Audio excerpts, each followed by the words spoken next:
How is everybody this morning? Everybody seems to be in good spirits and a beautiful Saturday. We're super excited that you're here. And thank you to St. John for hosting us. It's amazing. My name is Jennifer Drinkwater. I am from Iowa State University. I work in the art department on campus, and I also work for Iowa State Extension and Outreach in the community arts area. So I will be helping to facilitate today, and I want to bring it over to my cohorts. Kimberly. Hi. So I'm Kimberly Zarakor. I teach in architecture at Iowa State. Jennifer and I are part of a big team that works on this project called the Rural Shrink Smart Initiative. And it's there's more to say, right, before Yes. I do mine. Yes, before she does your You'll hear from me in a few minutes. Yes, and we will have another team member, Vishwa Das, who will join us a little later today. And his area of expertise is finance and data. It's great to be here for everyone. I wanted to give us a quick overview about what you can expect today. So, I don't know a lot about you, obviously past your names, which I will have to have you repeat throughout the day and where you're from. But the fact that you're here, the fact that you're giving up your Saturday, beautiful Saturday, with gorgeous weather in Iowa in the summer, means that you care about your community, right? That's what I know. And you're here to figure out ways to support your community and make your community more vibrant and better. So that's awesome. The grant project, Kimberly is going to dive into some details a little later once I stop talking. But the crux of the research that we have found throughout the course of the you've been working on it for 6 or 7 years, is we've learned this from community members. This comes from the mouths of people in Iowa. They are reporting about what makes high quality of life in communities. So we're taking that knowledge from these folks and we're sharing it out. So with that in mind, what we're going to start with today may seem a little backwards. A lot of times we start with delivering information and then asking you to apply it. We're going to start today asking you to share out personally and then with your small group some specific community experiences. And that's going to formulate kind of how we move forward. As we go throughout the day, we're going to introduce some concepts and findings that have come from the research. And that will be integrated into kind of the communities you have. But the point of that is so that you can apply it directly where you live and think about how you are in your community and how you can be more deliberate in moving through your community to make it better. So at the end of the day, we'll tie it all together, and then Kimberly and Vishwa, before we end, will have more of an informal conversation about data and how you can use some of the resources that Iowa State has to make good community decisions. All right, does that sound good? Okay, I'm going to turn it over to Kimberly. She's going to talk a little bit more about the project. Okay, so I don't want to talk for too long. So I'm going to do this at a high level, a very broad overview of what we've been up to. I want to start by talking a little bit about the origin of this project. So there's a lot of stuff on this slide. We have a grant that we got from the National Science Foundation 3 years ago. It's quite a large grant. It's allowed us to work together as a team with graduate students, undergraduate students, 8 faculty. The Iowa League of Cities is a partner of ours. I don't know if the churches work with the league, but it's been a great partner. They've been a great partner for us. And we have faculty at Iowa State. That's the bulk of the team. And we also have a colleague who's in Nebraska and Lincoln. We have extension faculty who are part of the project, including Jennifer. And we are trying to do a project that looks at it in a different way at the question of quality of life in shrinking places in Iowa. So one of the things about this project is that the population loss itself is not part of the research. And this is something that's, for some communities, we have to talk through this a little bit. This audience, you guys come from larger communities than the ones that we work very closely with. We've been working with 6 towns that have a population between 500 and 2,000 people. They're the people that we learn from. So they give us their insights from being in these small towns. And the question of population loss or the problem of population loss is something all across Iowa. And some of you do come from communities that in the last few decades have seen some population loss, whether you're larger or smaller communities. But in general, I think we all understand that the trend in Iowa, in more rural places, is that the population is going down. So our project doesn't ask the question of how to fix the population loss, because maybe I'll just very quickly show you some of the stuff that we use to talk about what it is that we're interested in. So there's many places in the world that have seen population loss. There's changes in the economy, the global economy. I came to this research in a really strange way. I came to Iowa State in 2005. So I've been here, it's started my 19th year at Iowa State, which is hard for me to imagine. And I came as a PhD student. I still hadn't finished my PhD. I came for a job here at the university, which was already a tenure track job, which was great. And we came from Brooklyn. We drove literally from Brooklyn to Ames. I had never lived in Iowa. I came for a 3-day job interview. That was my only experience here.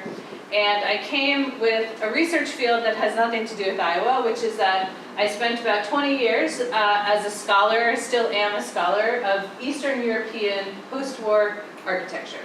So I speak Czech. I have lived in the Czech Republic on and off. As a researcher, I have a big network of friends there and colleagues, and I wrote a book that was based on my dissertation about the mass housing programs of the communist government in Czechoslovakia in the 1940s and 1950s. So how do I get to this place in this church in Ames today? So I spent time living in a place called Ostrava. Many of you probably have not heard of this place. It's the 3rd largest city in the Czech Republic still. It has about 280,000 people right now. It was a coal mining town and a steel mill town. It's as if the mountains of Pennsylvania were collapsed into Pittsburgh because they mined coal and they made steel in the same place in Ostrava. So there's a whole long story there. But I was doing research about its post-war, from 1948, its post-war development, and I stumbled upon a project that was called the Shrink Smart Project. And this was run from Germany, from the former east of Germany. And what they were trying to understand was, as cities like Ostrava, and there were 7 cities in their study, as they lost population because of changes to the economy, to politics, to choices that people could make within the European Union, they were studying how Ostrava could manage its population loss. So this concept of smart shrinkage actually comes from Europe. It comes from post-industrial cities, and there's quite a literature for cities on this theme. So how do we get here?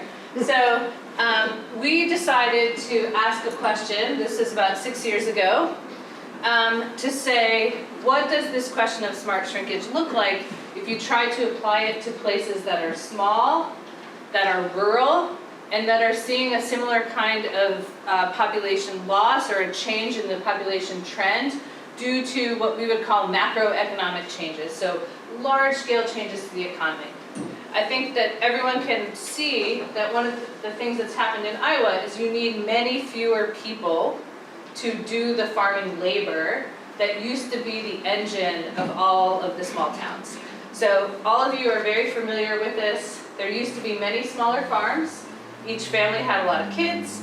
They ran the farm, and some kids stayed and some kids left, but it was a kind of cycle, right?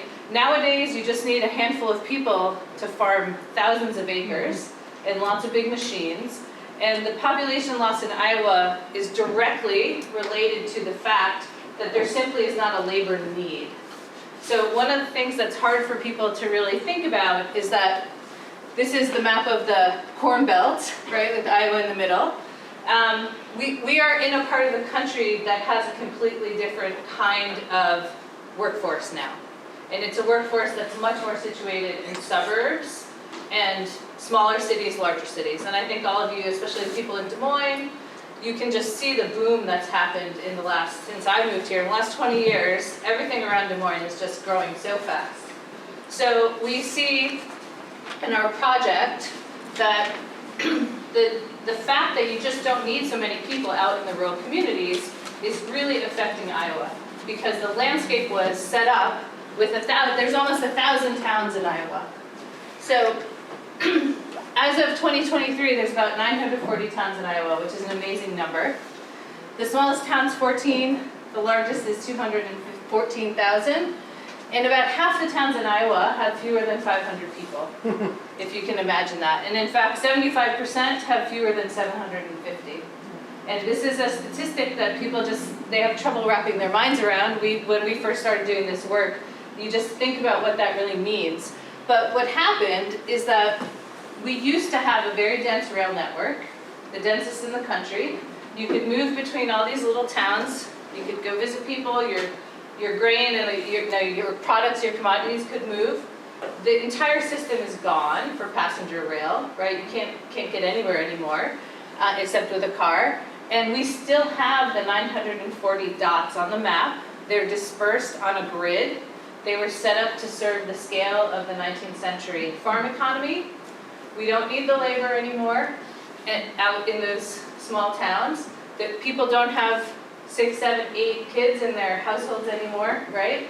And that was the fuel for all these little towns, bursting at the seams with kids. So there were schools everywhere. There was entertainment in the towns. All of this has really disappeared. So in most places, not all, but most. We like to start here because we want to get straight to the question of what it is we can do. We cannot fix this entire network of towns, right? There's not going to be 940 vibrant towns for many reasons. So what we wanted to do is we decided to learn from towns that showed some signs in something called the Iowa Small Town Poll, which every 10 years they send out to households in 99 towns in Iowa, asking about their quality of life. We wanted to look into that data, and if you're interested, it's called the Iowa Small Towns Project, to figure out which communities seem to be doing better, a kind of positive trend on quality of life, even as their population numbers were going down. Because our whole project, the basis of what we're doing is to say the population numbers of your communities, especially smaller ones, and not all of you are from small places or shrinking places, but smaller communities have to accept that the population loss will continue indefinitely. It's not going to turn around anywhere. So even in good towns, it's not going to turn around. And we've seen the evidence of this. We've been working for about 6 years with a couple towns, and they were telling us that they were excited for the 2020 census, thinking that they had kind of turned a corner, they were going to see some positive numbers, and all the 6 towns we worked with saw between 4 and 10% population loss just in 10 years. So even the ones that saw positive quality of life changes, right? So our project says that the population loss is a fact, we put it to the side. Now what do we want to do? We want to focus on quality of life. And I'm going to be very quick, Jennifer. No, you're doing great. You can take your time. So here we have just some of the places that we visited, the scale of communities. You all live in much larger communities, and I can share these slides with you guys, so don't worry too much about it. It's nothing about this is secret. So, and just a lot of text, I'm just going to summarize it.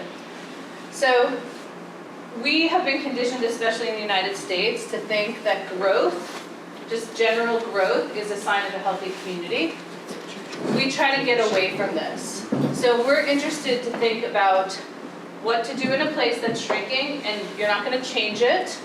So we say you focus on quality of life. Okay?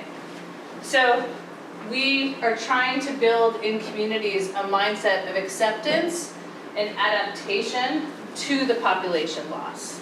Okay?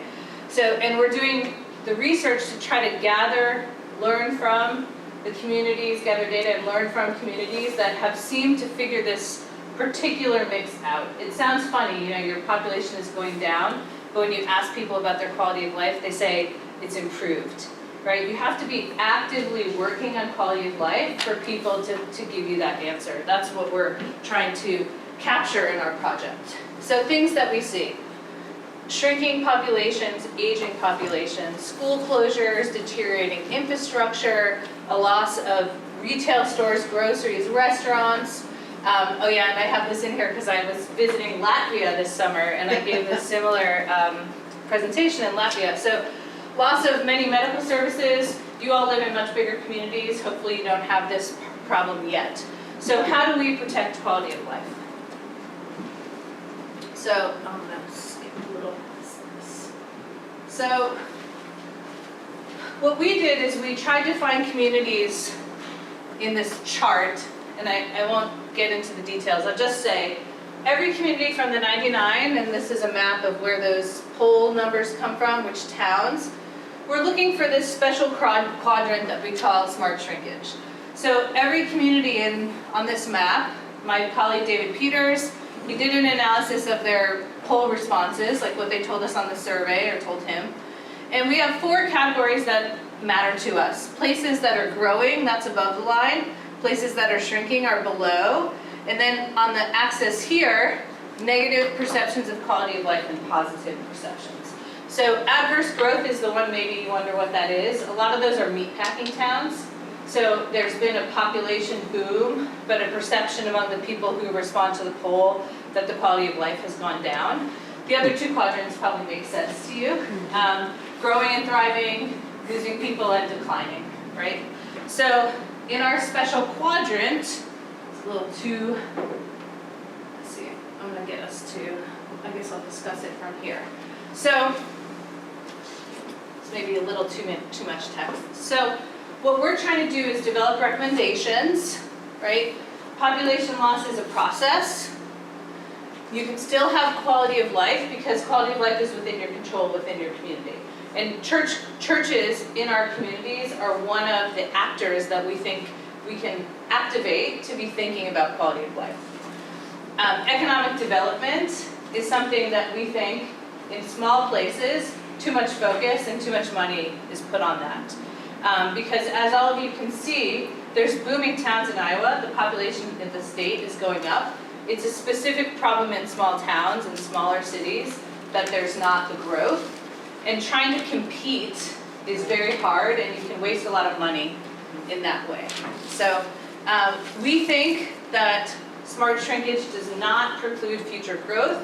This is a real anxiety among some of the communities that we talk with, that if they accept the shrinkage, that somehow they've accepted that their town is going to die or that their town is in such decline that you can't ever fix it.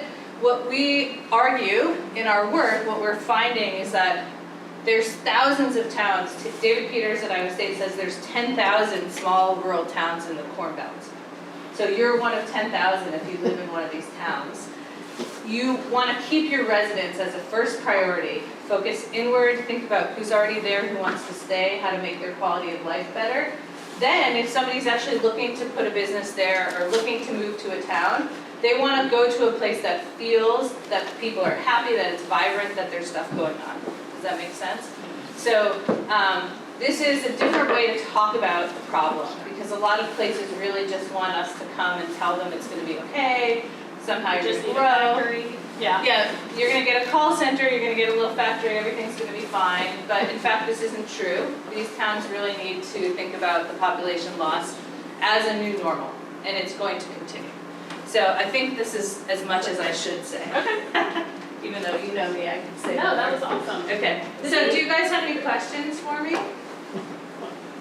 Yeah. Maybe it's too close, but have you seen any kind of impact that the pandemic had where people started working from home, therefore they could live in a smaller community? You see, is it too soon for that? So I'm going to give you an answer you're not going to like about this topic. So because the media made a big kind of push on the idea that the pandemic was going to change the population trends in rural places because people are going to be able to move to a little town and keep their high-paying job as a remote worker. What we have seen is that this in Iowa is not really something that's going to work, especially at the scale that people want it to. There's a few reasons. People are moving to amenity-rich, more like vacation destinations when they have a chance.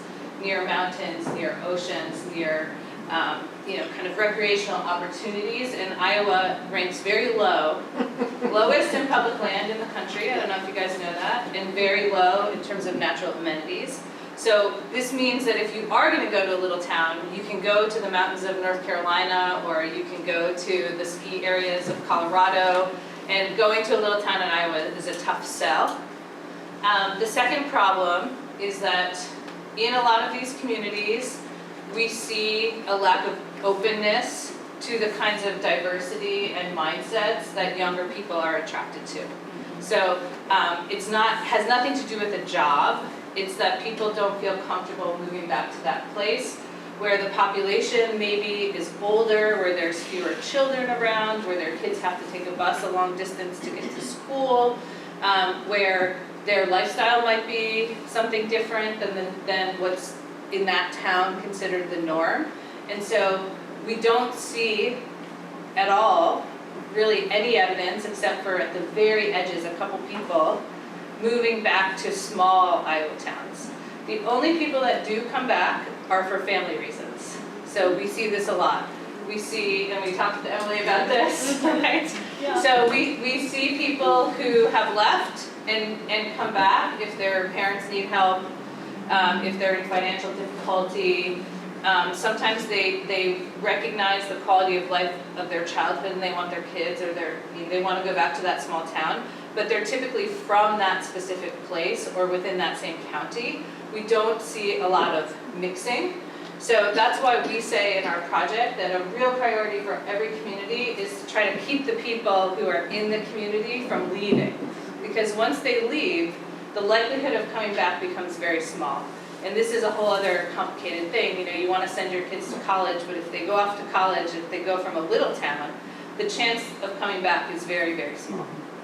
They will go very happily to Ankeny, Bondurant, Waukee, right, all over Iowa. And it's affordable, the school systems are amazing, the amenities are all there, and they can drive an hour home to their parents' farm and drop the kids off for the day, right, the grandkids. So we have not seen, like the remote work argument in Iowa is not going to have a transformative effect. That's what our evidence from the last few years show. Yeah? Does broadband play into that? Because I know there's certain areas where like, you know, like if one person in the house gets on a meeting, nobody else can do anything else. So I'm going to quickly say that we have not seen, the way to think about the broadband question is, if your town gets high-speed broadband, it just means you've met the minimum criteria of every other town, and it's not enough to bring someone back. So yes, we need to get broadband to people who need it so they don't leave, but it's not going to attract, like having broadband now is a fact in pretty much every town. We've seen in our towns of 500 to 2,000, almost all of them, not all, have municipal scale broadband. Like the local utility in Sac City, they put it in themselves, for the telephone company. So it doesn't help to bring it doesn't recruit anybody. It stops the outflow at a certain point. But you can get broadband everywhere. So you can't make it like you can't say our town is special because we have high speed broadband, right? Do you see, so it's a challenge because the politicians are, like in every context here, they just want to push this narrative that we will help rural communities to grow by bringing broadband. But we don't see any evidence that when the broadband comes, it does more than stop more people from deciding that they need to go. And there's satellites and there's other things you can do. Other questions? Awesome. Yeah. That's great. Yeah, I was curious about your metrics for quality of life. Oh yeah, I didn't include that, thank you. That's a great, Yeah, so we use the small town poll metrics, which are developed out of rural sociology literature. And somewhere I can show you later a written list, maybe help. So there's 7 dimensions that we look at. So quality of jobs, quality of housing, quality of local government, quality of K through 12 schools. Oh yeah, that's great. Jobs, housing, government, schools, medical services, senior services, and services for childcare for children. So those 7 dimensions have been shown in the research literature for a long time, that you can approximate someone's overall perception of their quality of life through an integration of these 7 dimensions. The other thing we know is that people's perceptions of the quality of the service they receive from their community, this is a bit of the local government piece, like how does your city or your town actually help you as a citizen or a resident? That can be a proxy for overall quality of life, actually. That's what the literature says. So they call it community services. So a perception of community services is one way, is one of the closest ways to measure overall perception. But what's complicated here is that people integrate, quality of life is like an amorphous term, right? Everyone has their own perception of it. They integrate these different dimensions into a kind of general perception of the quality of life. Like in Ames, for example, I think a lot of people would say we have really high quality of life, and then they would also go on to complain about 10 things they don't like about Ames, right? And that's another part of this, it's very subjective, and people who really love their towns, they often have more, they say more complaints because they want to improve the town. Like a kind of, I don't know if I'm saying it the right way, but like people's level of engagement with the quality of life in their town generates more concerns, more specific concerns. Like, I love Ames, but oh, the local principal at my school, I don't like them, they make changes, right? But they'll tell you that they have a very excellent school in this context. So we try to handle the quality of life, like the perceptions. We're trying to understand it in a kind of qualitative way, meaning not only through numbers and poll responses, but a more integrated sense. In the data section, we will talk a little bit about the fact that we have a whole side of the project that's about data science, and we're trying to use statistics and big data methods, which means like bring as much data as we can find and crunching those numbers and seeing if we can guess what people's perceptions are of certain aspects of quality of life from numbers. And we've been able to do it for schools, so we can kind of generate a perception, a subjective perception of schools based on a methodology that comes from statistics. Somebody just got his PhD from that research a couple weeks ago. So it's high level, we don't do that part. Can I jump in too and please. also say that there was a really strong indicator of high quality of life in communities that have high local civic engagement, that was kind of a crucial element and ranked higher than jobs and a lot of these other indicators. Is the more people felt like they were locally engaged civically, that really aligned with having a sense of quality of life.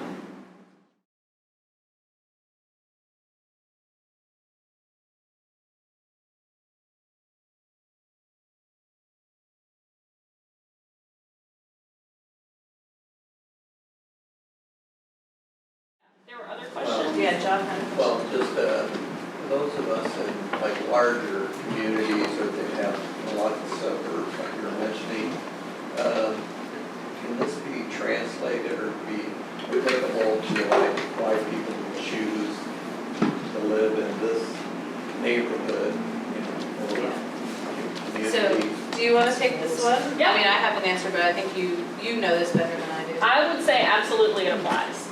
Like what we'll talk about today, it's framed within a rural small town, but I think you can apply it to organizations, you can apply it to neighborhoods, you can apply it to entities.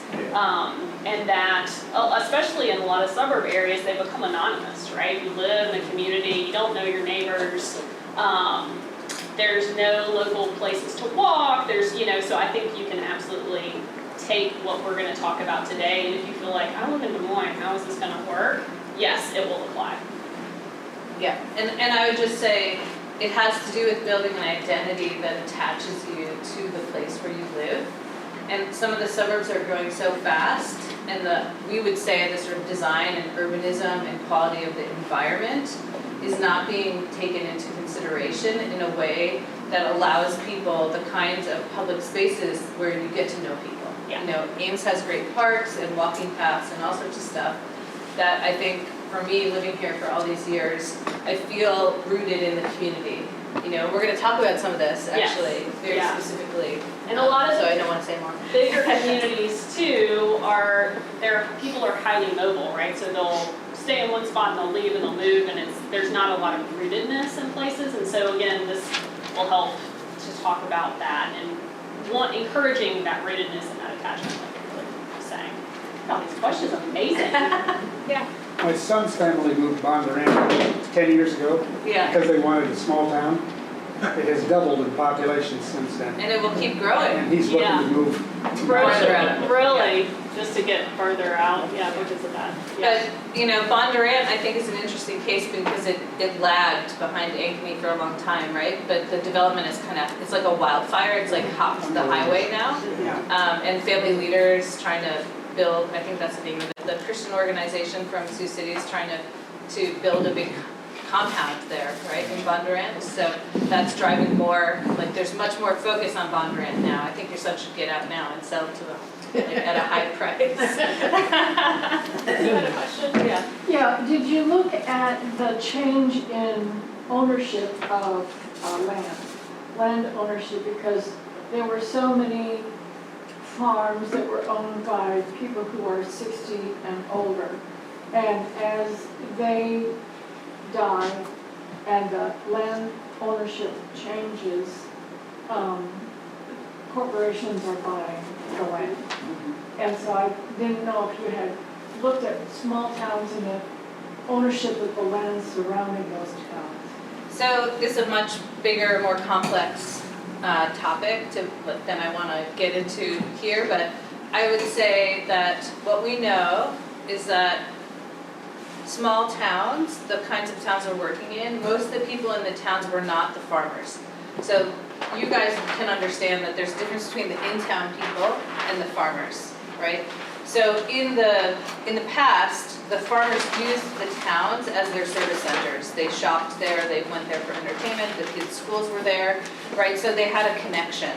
As the towns have lost their infrastructure of services, the connection to the farmers has also dropped off, right? So we hear from people who live way out in the country that they might drive past a couple towns now in order to get to a grocery store or a school because they just are no longer in the closest town. So that's changed a little bit of the dynamic where there used to be a direct connection between the farms that surrounded the little town and the town. Now it's a more sort of regional scale network of places. You go to one town for the grocery, one for the doctor, like you move around a lot, people drive a lot of miles. So that's one, the connection between the people in town and the farmers. Co-ops. Yeah, well, so the other thing that's happened is that a lot of families rent their land. So when the farmer themselves either passes away or stops farming or moves to a house in town or a nursing home, the family keeps the land and they just rent it and they get rent checks every month. There's a lot of people in the whole country that get rent checks from Iowa farmland every month, and they use it as a kind of supplemental income. How long that's going to last is unclear. The cost for farmland right now is the highest it's ever been. It's $25,000 an acre for good farmland, which is over $16 million for a square mile of farmland, which is not the kind of, you cannot pay that if you're just an average person. So the only people paying those prices are the corporations that are kind of gathering up the checkerboard land. They're picking up all the pieces that people finally decide to sell, but some families are just taking the income, And so what we see is that there's so few people still who farm, it's in the thousands, a few thousand that make their full-time income from farming in Iowa anymore at the household level. So a lot of people who have land, they also are, the wife is a teacher or the husband, works in town somewhere, and they still have the farm, but it's almost a supplement to their primary income. And so the whole dynamic of the farm economy has changed. But the land ownership patterns are still not fully corporate. A lot of families still own land, they're just not farming the land, and they get their checks sent to Kansas City or New York City or wherever, because they're not here, but the family still has the land. So this is a kind of decades-long transition that we're watching in the towns as well. But we meet almost no farmers in our little towns, actual farmers, right? We meet people who own land, whose families own land. We meet people who are the descendants of generations of farmers, but there's almost no farmers anymore, who live in town. So that's a whole other, it's a whole other longer conversation. So Vishwa has arrived. Good morning, hi. We're still in the intro and questions session, so your timing is perfect. Introduce yourself. Yeah. Sure. Well, my apologies for arriving late. We had some family friends from Minneapolis that arrived pretty late, so I had to take care of a few things. Yeah. My name is Vishwa Das. I'm an associate professor in community and regional planning. I've been here in Ames for about 12 years now. I'm also part of Iowa State Extension, and this wonderful lady is my colleague. We're in the same unit with community and economic development. My background is economics. That's where my doctoral degree is. Here in Iowa, I work with state and local governments, cities and counties primarily in the area of public finance, so essentially dealing with a lot of data that comes out year after year. I don't know if anyone has seen it, but when I have a chance to talk about it, there's a report we publish for each city in Iowa and each county in Iowa that looks at your financial situation and trends. And so a few years back when Kimberly was trying to expand the study, she invited me to join this group, and it's been an amazing experience for the last 3 years working with all of them and with using a lot of data. And that's what I guess she thought we might share a little bit about the value of data for your communities and what we have to offer along those lines. So yes, excited to be here and wonderful to meet all of you. So we went from bird's eye view, big picture umbrella that maybe hopefully is not too demoralizing and makes you want to like throw in the towel and leave. And we're gonna go right back into your own personal experience, right? And it may feel like kind of a shift, but you have to trust us that we're gonna bring it all back together by the end of the day. So you have paper in front of you, and there are plenty of writing utensils. If you brought paper, you can use your own paper. Don't feel like you have to use blank paper. If you want to use a colored Sharpie, I always love those. Being an art person, I love calling supplies. But those are in front of you. We're going to do a really informal mapping exercise.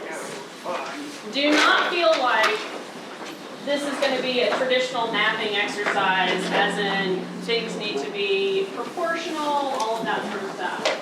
But what we want to do is, piggybacking off of what Kimberly was talking about the function of really trying to keep the folks in your community happy, right?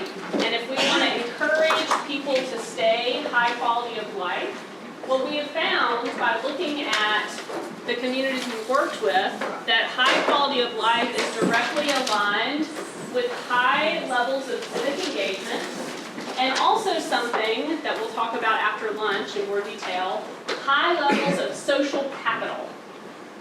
All that means is a fancy word for a feeling of belonging, a feeling of being part of a place. And that is what the data tells us that most people value in these smaller communities, and I would say in any community, right? We all want to feel like we're part of a community, that we matter, our presence matters.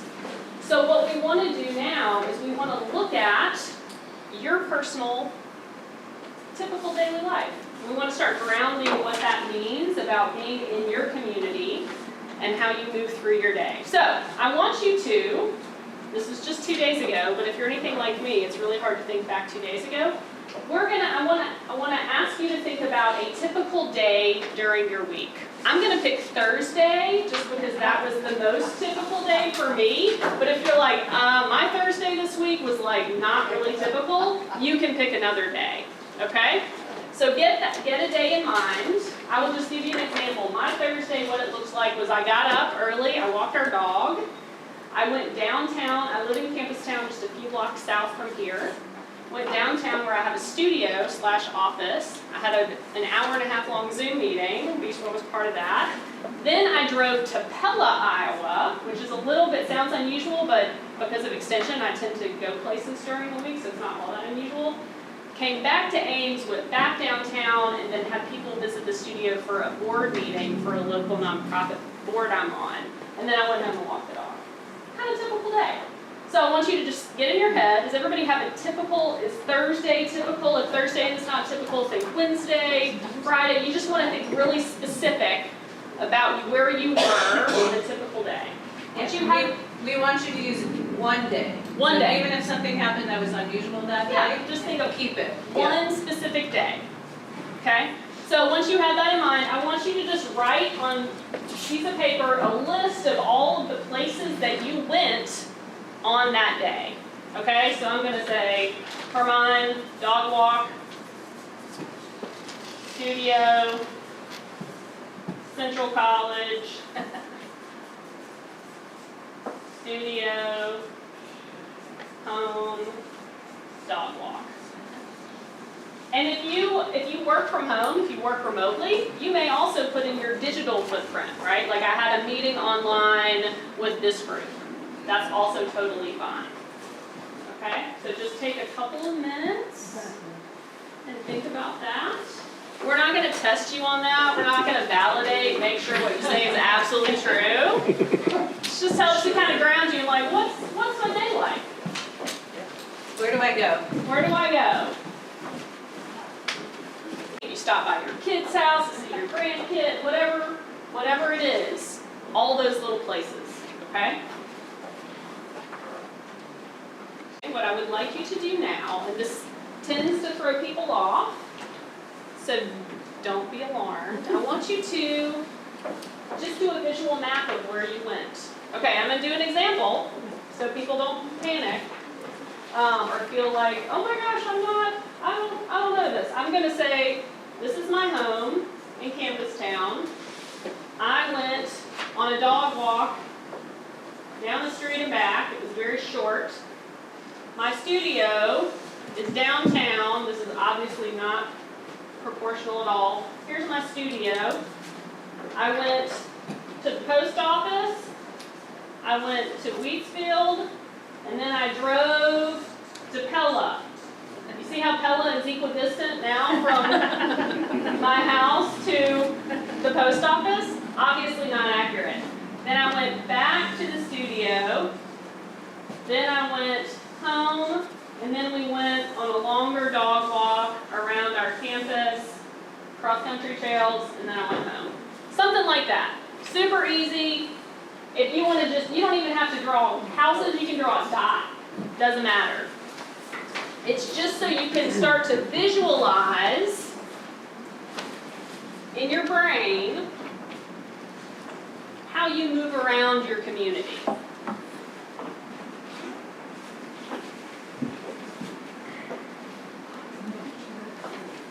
And if you're somebody who is, my husband is kind of got an engineering brain, he would be pulling out T-squares and a ruler right now. If that makes you happy, you can absolutely do that.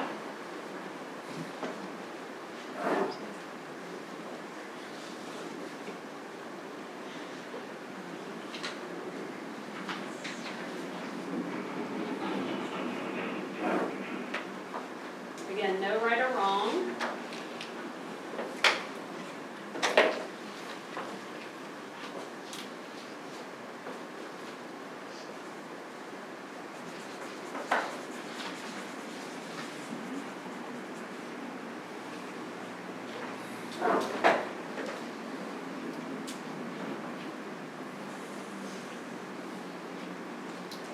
You're not going to have to present these publicly either, so.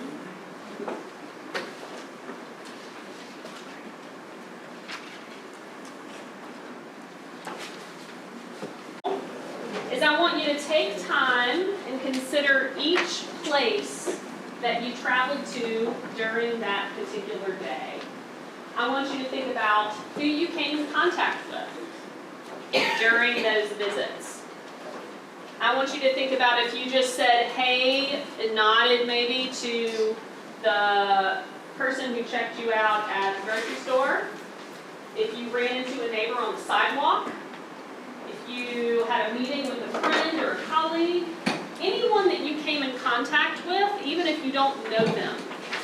I want you to think about that, okay? And you can make a list of those folks. And grab another sheet if you Yes. have another sheet with a map. Yes. Plenty of sheets. You can mark them next to the places that you want, that you met them at. Like for example, when I went to our co-op, I teach in the College of Design and the Art Department, and one of my students works in the cheese counter at the co-op, so I ran into Audrey and chatted a little bit with her about how her summer is going, right? It took 2 minutes, but that was one of the people that I ran into that day.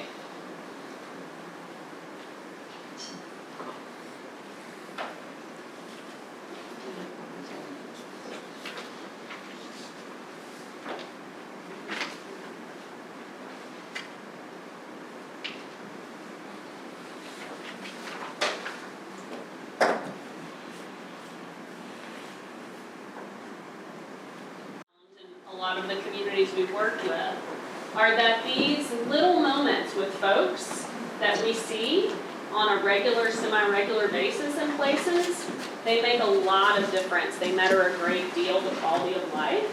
So we want to be deliberate about recognizing those moments and acknowledging them. That's why we're having you think about those small little encounters, right? Again, with people that you may not know their name, but you recognize them.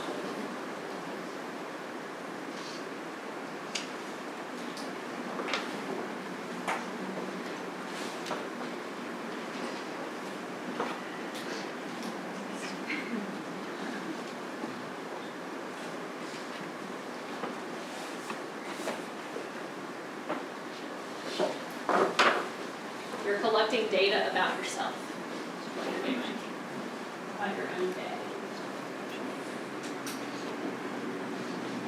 Finally, the last layer of information I want you to consider is how you got from place to place. Did you drive?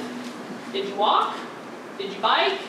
Did you take, if there's public transportation in your community? Did you get a ride from someone you know? How did you get there?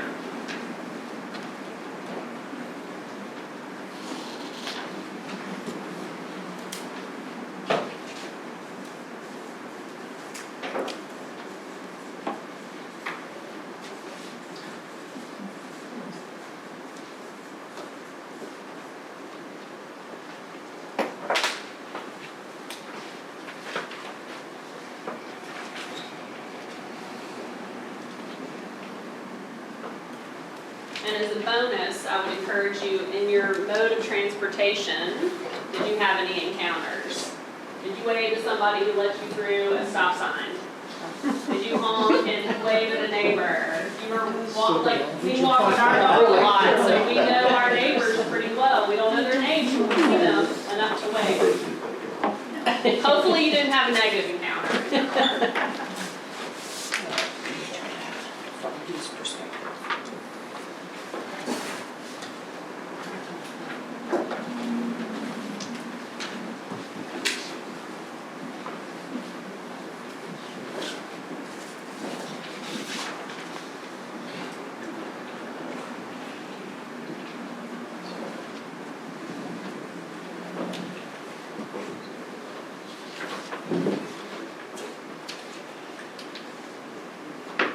Okay, so now we're going to start to bring in some of the bigger ideas from our project team and the communities we've been working with.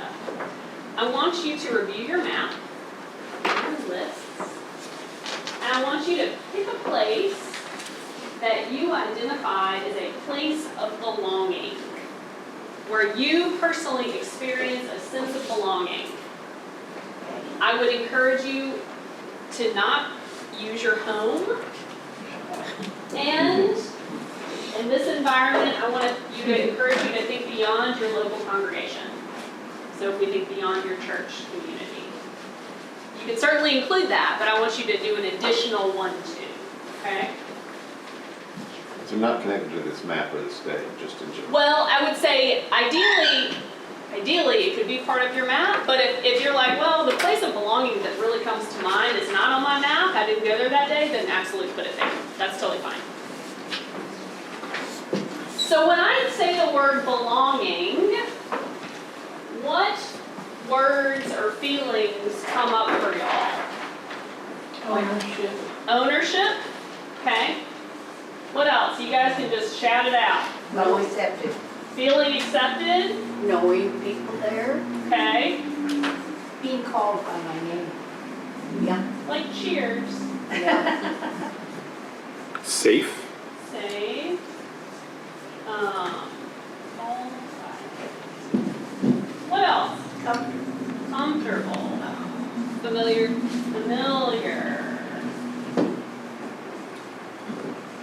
Community. Community.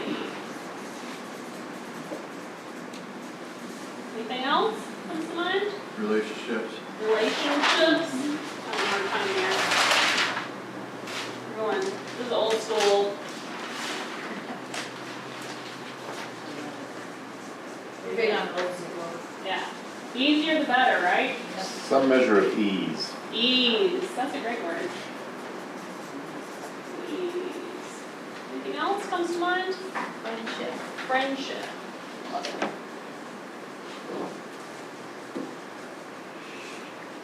Sharing. Sharing. Does that mean, can you tell me more? Resources, words of encouragement, just all of it?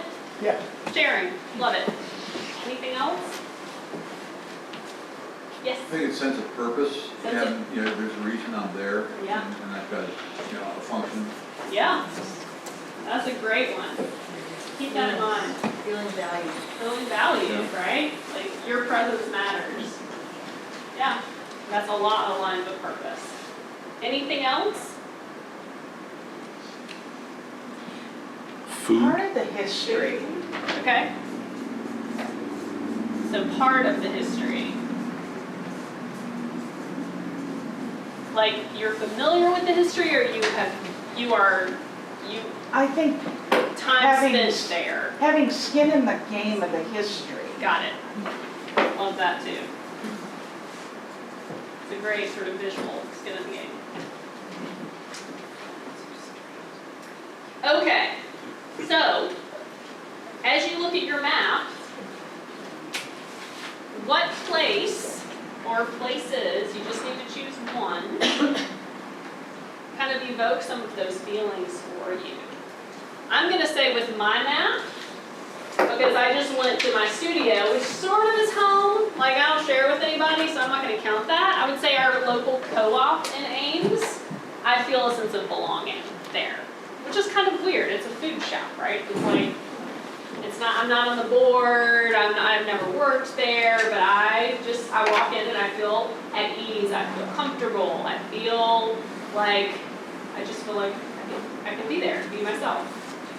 I want you to look at the place where you've chosen on your map, and if it's not, again, if it wasn't part of your day, you can absolutely put it there. And I want you to consider why you choose to go there and spend time there. What about it gives you that sense of belonging? What about it makes you want to return? So for Wheatsfield, the co-op, I would give an example. It's a small place. So Hy-Vee, we talked a little bit earlier, Mike, about Hy-Vee, right? My third place. That's your third place, so mine's Wheatsfield. I feel overwhelmed in our Hy-Vee. It's huge and it's massive.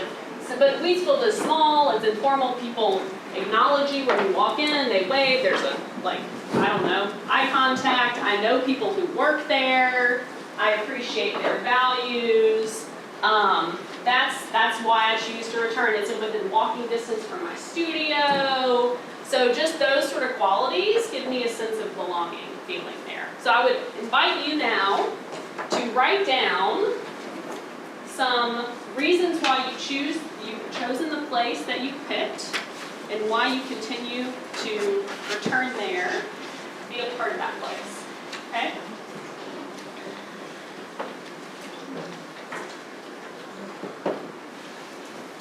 So as we do this, I just want you, I'm going to give you a fair warning. What you're writing down now, you're going to share with your small group at your table, okay?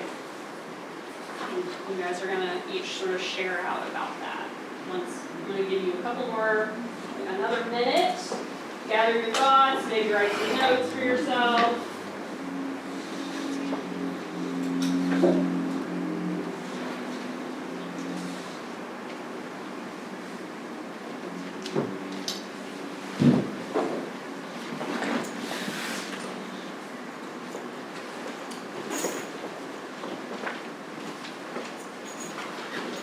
Your daughter's. It's not bad. No.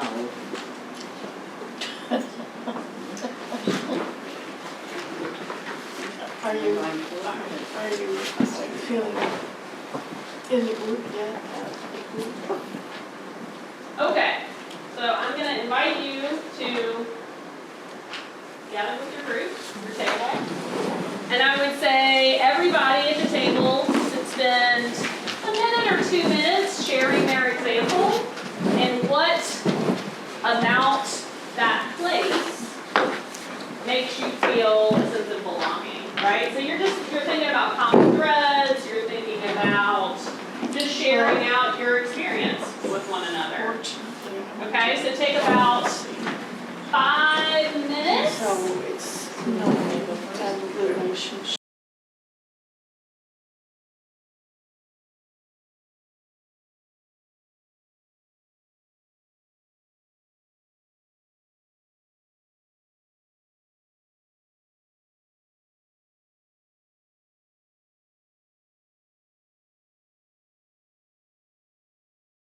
To a lot of what we're gonna do today is some of this may be like, duh, Jennifer.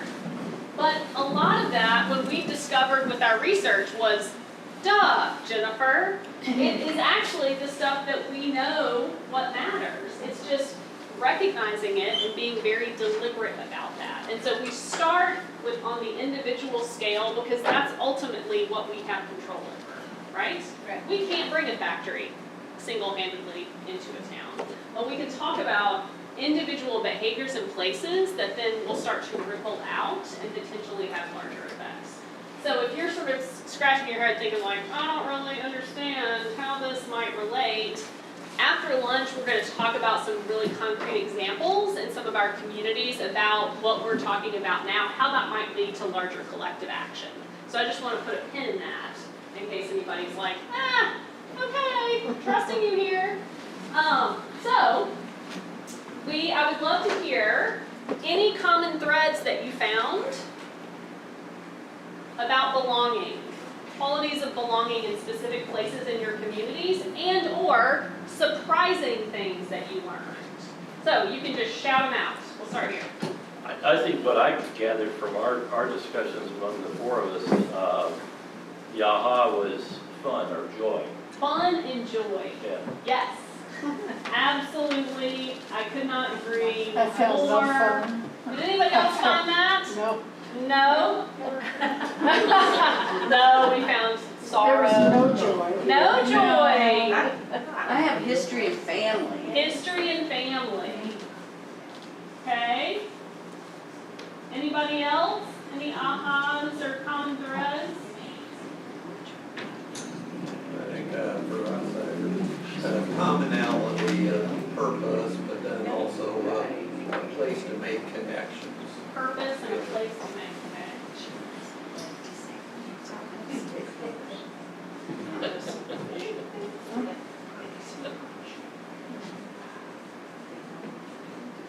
Other commonalities.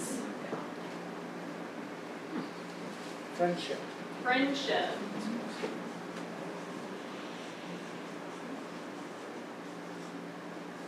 Any surprises? Yes. Consistently positive experiences. I love that. That is, I'm gonna highlight that. Consistently positive experiences. That is really important. Supportive. Supportive. Love that too. What else? Shared values. Shared values.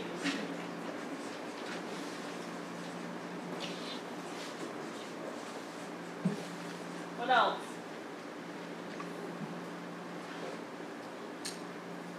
Any surprises? Any things that one person mentioned and the rest of you were like, what? Joy. Joy. Apparently I'll need a little bit more joy before I Dodge. need to look for that. Yeah, what else? I think for me, I can only speak for myself, but for me the surprise was as I did this, how my places have changed. Tell us more. And so, my activity level has shifted, Okay. especially during the pandemic and Zoom, and I am not ashamed to say that I love some of my Zoom groups. Yeah. You know, Yeah. we've become very good friends, and it's given me a broader, just, there's people from all over, okay? So I do Yeah. love that, and that is a place of belonging for me. For sure. But the going out, you know, changed.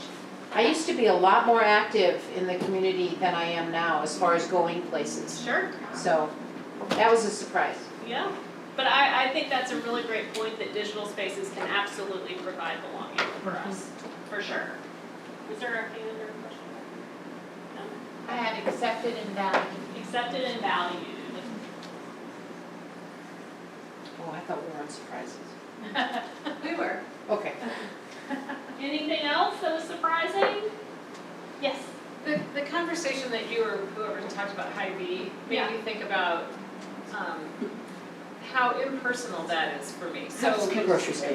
and really a lot of spaces today. So, Yes. yeah, one of the places I was yesterday was a bakery where I got really good food, but it was very impersonal. You know, they're very effective, really efficient, but totally impersonal. Which you know, like I grew up in a small town where you used to walk into a shop and you'd have a conversation with somebody, and we don't expect that in a lot of these spaces anymore. So that impersonality feels like a noticing to me about these spaces you're talking about. Yeah. So is it fair to say putting personal, like a personal connection? Right, it's just the opposite of impersonal feels like a weird word. Yeah. Personal. Maybe a sense of connection. I don't know. I know exactly what you mean though. Say the opposite of impersonal. Opposite of impersonal. Okay. Checkout lady. What else? Hy-Vee was my third place, not so much because I like the shopping experience. It's because it's right by my house, and that typically is where I meet my neighbors. Yeah. Do you walk there? Well, no. Okay. I could. It's a quick jaunt. Yeah, I could. But it's where I find my people. Yeah. You know, I don't go for the avocados. I go because that's where I run it. I mean, I have a whole group of friends that we joke that we only see each other at Hy-Vee. Yeah. Right. That's an awesome point. There was supposed to be there's somebody, Perry.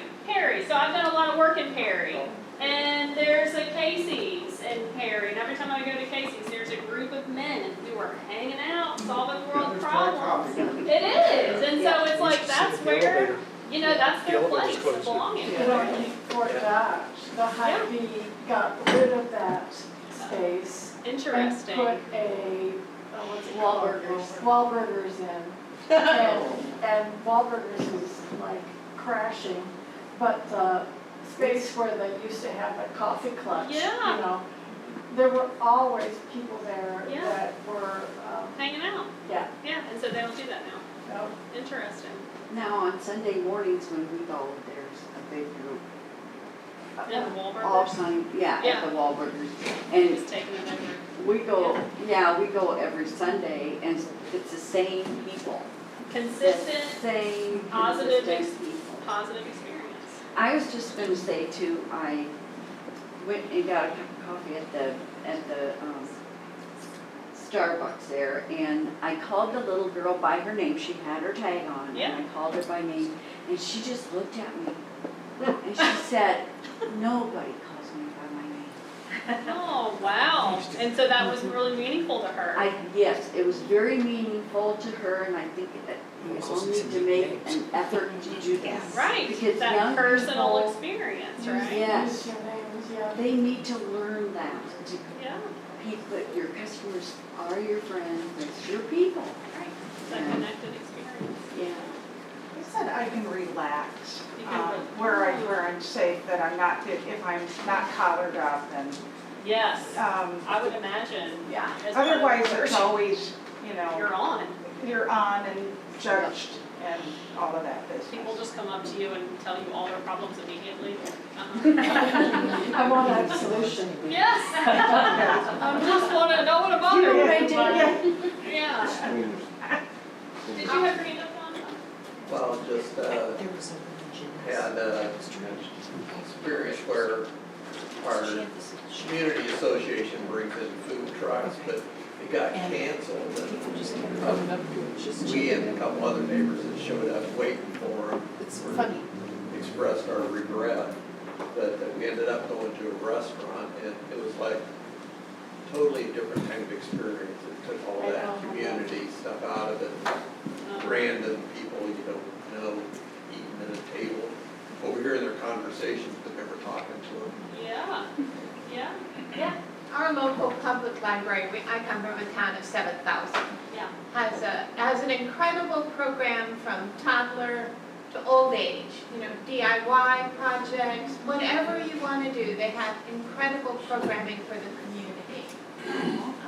Real focus. I misspelled library, ironically, on that. I cannot say enough nice things about library spaces and how they serve rural communities, in all communities, all of our communities. Like, they are kind of the MVPs, I think, of I don't know, our country. Yes, library's amazing. Anything else surprising? Okay. Thank you for your brain dump. This is all great information. This is how we learn also, right? Is hearing stories from your communities. This helps us to kind of synthesize and recalibrate what we learn. So now, I want to flip your switch in your brain a little bit. I want you to put the spotlight on you, and I want you to consider how you personally contribute to belonging in the place that you identified. Okay? And if you're like, huh? There's no right or wrong answer. How do you contribute to that place? How do you add to a sense of belonging in that community spot that you frequent, that you identified? Okay? How are we adding to that?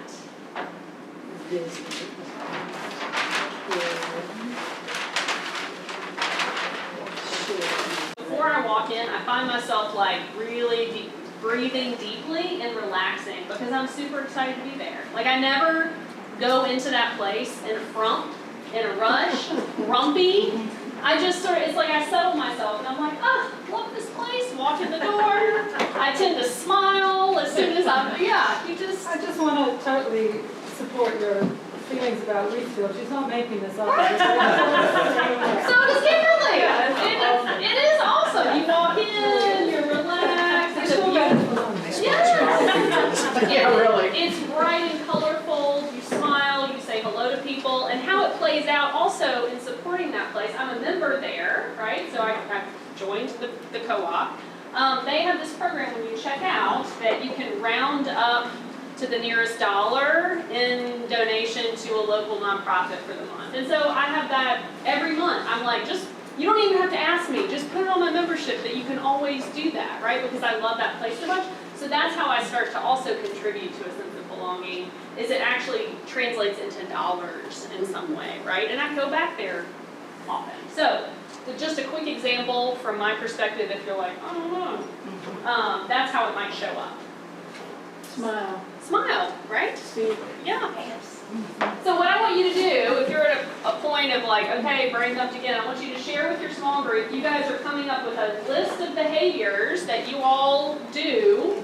You're going to share with each other, and then each table is going to report out to us because we're going to have a huge list of how we act, how we contribute and act as a place or in contribution to creating belonging. We're going to make a big strategy list. We're capturing their genius is what we're doing. Smile. Speak. And then we're going to eat lunch. That's what I was going to say. So that's your reward. Which is, Yeah.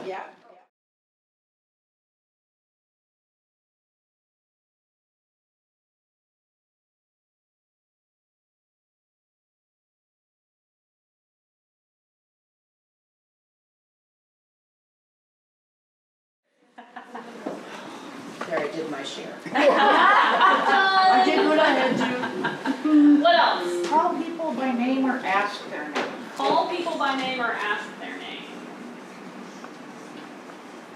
Promote your positive through social media.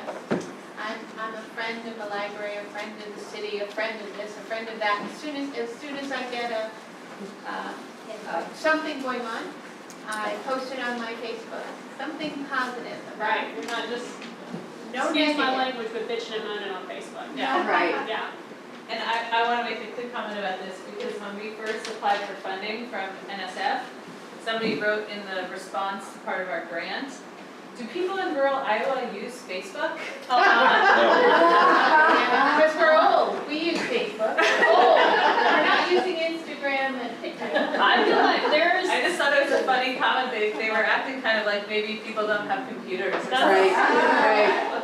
well, in some of our really small communities that don't have local They can't get newspapers on. anymore, their community Facebook page is the hub of all things. It's become this centralized node of communication, which is awesome because everybody knows to go there. So it can be super useful. What else? Contribute, either financially or through other kind of giving, Time, like support, time, volunteer time, volunteer. whatever. Oh, that's a good one. And be respectful of any rules or conducts of behavior that community would have. I'm gonna say donate money. What else? If you want to feel welcomed, be welcoming yourself. That's right. How can you like get into some granular about that? How are you welcoming? Listening Listening. is a key one, and sharing of yourself and asking them to share of themselves. Noticing the person in the group who is on the outside, who's taken themselves or not felt as included. And what is your approach for, when you notice someone, how do you gently try and We get close to them, get close to them, ask their name, ask their name? how they like this group, how they know this group, how, just to ease them into belonging to the group. Yes, yes. I'm gonna say engage outsiders. Yes. Okay. What else? This sounds creepy, but I sit on my front porch Creepy? in the evening, Yeah. and when people walk by, I greet them because I'm on a busy street, and I greet them, even the children, the little kids. I say, hi, how's your day going? And I don't go toward them or anything. I think that's lovely. I think that's just But lovely. I try to do that. We've lost that. The front porch sitting. It's not porch sitting anymore. You know? Somebody People comes come up, up to they you like with to their shoot them. problem. Yeah. What else? Yes. No, Yes. You promote and brag about what you have? Oh, your boss. And Perry? Yes. You got a lot, Perry. Perry's Yeah, we're lucky. Yeah.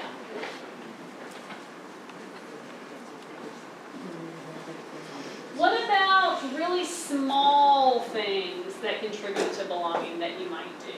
Say thank you. Say thank you. That's huge. That is huge. What else? Just smile. Smile. Hold the door. Hold a door. Yeah.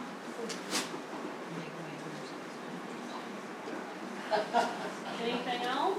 Know people by name. Know people by name.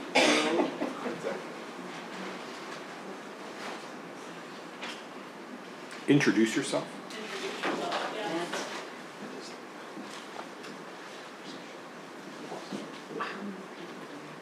One of the, I'm gonna start my storytelling now, this second sort of half of the day. One of the great things that I heard, we met with the mayor of Creston, Iowa, a couple years ago. And he's a younger guy, grew up there, I think he's a chiropractor in town anyway. And he says that whenever there's a newcomer that moves into Creston, for whatever reason, he takes them to get coffee to find out what they're interested in, and then he points them in a direction of either a board or a volunteer group or some organization, how they can get involved. And I thought that was an awesome, like super low stakes, but really cool way of welcoming potential people into that, or even people who've been there a long time but maybe aren't as involved for whatever reason. Some people just need to be invited. Other actions that you take that you feel like contribute to belonging. Yes? Notice who seems to be left out. Yes. So, where you're with this group of people that you know and there's somebody standing around by themselves. And how do you approach, how would you handle that situation? Oh, when I notice, I'll make a point of going, whether this is a church or, that's mostly where that happens. Yeah. I'll make a point of going to them and, talking, trying to connect them somewhere. Yes. Serve as connector, maybe? Don't be a gatekeeper. That's Oh! the other way of putting it. Tell me more. Don't be the one who doesn't recognize. The gatekeeper goes, they're other, and they don't fit in here. Yeah. And it's amazing how you do not realize the bias that you, I'm not saying I would have, but you don't realize that you really are a gatekeeper. Yes. They're not quite the right person or whatever. Yes. Well, Jennifer spoke to that, right? That we tend in Iowa to kind of be that way. That's right. That was a Kimberly. Sorry. Okay. I'm sorry. Yeah, Kimberly spoke to that. Yeah. That's We so do great. tend to be homogeneous if you're someone different or look different or, so try not to be a gatekeeper. It's a human trend, and we're gonna talk about that after lunch too, that specific thing, but that's an excellent Orienting reminder. the person to the place. If it's a meeting, come, this is where we get coffee. Come with me, this is where we get coffee. This is where the bathrooms are. Love that. Mike had a good example in Columbia. You want to share that?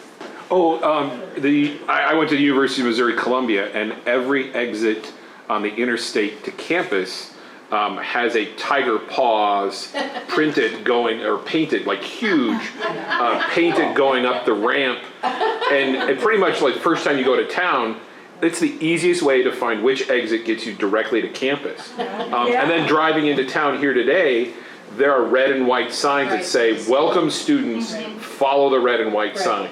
And I come from Iowa City, and it's a cluster on the roads, and there's people driving the wrong way on one ways, because there's no welcoming presence to say, welcome to campus, go this way. Whereas those other campus towns, they're doing everything they can to make it as easy as possible for you to find where you need to go. We're a campus full of engineers. And planners, and all of that. Yeah, and these are great examples, especially with the idea of newcomers, and we've talked about how a lot of our communities, right, this might not be the case in this room, we don't have a lot of newcomers. But post-pandemic, we maybe have people who have either for whatever reason have pulled away or trying to get involved in new things, and still, even if they've lived in a community for a long time, may not feel comfortable approaching a new group, a new organization, a new neighborhood, and so all of these things still apply even to longtime residents. But even in a small town, we've committed to signage. Yeah. The high school is Yes. this way, the middle school is this way. Yeah. I've tried to get our church on a sign, but they're not letting us do that. You just need a spray paint can and some plywood, we'll get you set up. Totally. You said 7,000 in your town? Yeah. We're probably in the top 100 size towns in Iowa, out of 900 and something, right? So don't think of yourself as small. Oh, small, okay. Yeah. We're small but funny. Other things that came to mind, We had one, not put expectations on others and yourself. Oh, can you share a little more about that? I was afraid you'd say that. Because it wasn't my idea. Yeah, if you go into a meeting with putting, I expect this to happen, or I expect you to do this, Yeah. you're setting yourself up for disappointment. That's a really great suggestion. That's a really great insight.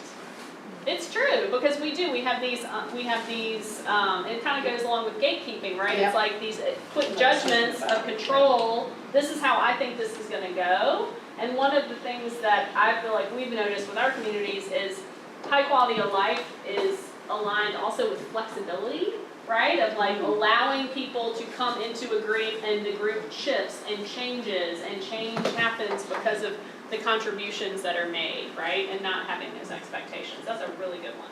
And can I add something to that Yes. from our town? So the opposite is also true. If you are the newcomer and you are joining a group or coming into a new space, you also have to be flexible to integrate yourself into the culture of that group and that place. I think we've seen, there's been in the media too, some coverage, I'm not gonna say specifics, but you probably have seen too, like, people show up in Iowa from out of state, or they come to a new town, like, I'm gonna fix this place, I'm gonna buy this building, or I'm gonna start this activity, and there's not a lot of respect for the things that are already present in the community, so that's another thing we've been talking a lot about, is that you need to situate yourself in the place and with the people who are there and kind of have a, I don't wanna say sympathy or empathy, but feel part of their world as well. So this is something that, you know, we go into our communities as outsiders. We have a different education level, we have different life experiences, some of us don't share the same demographics as the community, and it's important for us not to show up and tell people what they should be doing. We need to listen, and we need to learn, and then we need to think about from their perspective, sort of towards the positive. So I would say in this idea about no expectations, it goes in both directions. Can I sort of tag on to that too, Kimberly? I think sometimes the community expects the expert to come in and tell them what to do. And it's a really hard, I think it's really hard for the expert to say, sorry, experts in quotes. What do you really want to think? What do you really think about your community? It's not about me coming in and telling you. Right. Because when that happens, typically when it's expert driven, it's not a sustainable change, right? It's not an effort that lasts. It'll be like 2 meetings and then that's it. We don't wanna do that. Yeah. Totally fair. I don't like people telling me what my business is, you know? Other quick points before lunch? Okay. Yes. I wrote down give a hoot.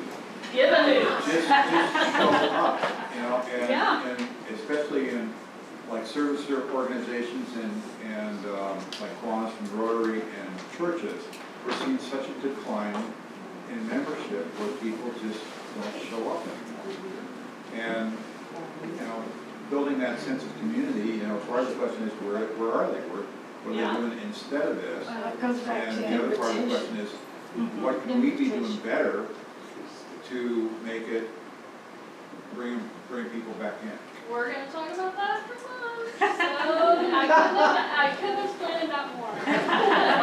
And Kim, I wanna just add a little to prime us Yes. for what's gonna happen after lunch. It's also in this mode that we're talking about with no expectations.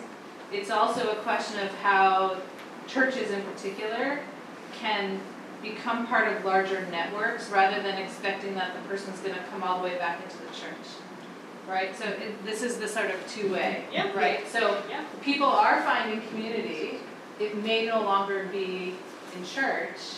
So how does the church community still make a connection, still reach out and feel that they're a valued part of a larger coalition, maybe is the way to say it.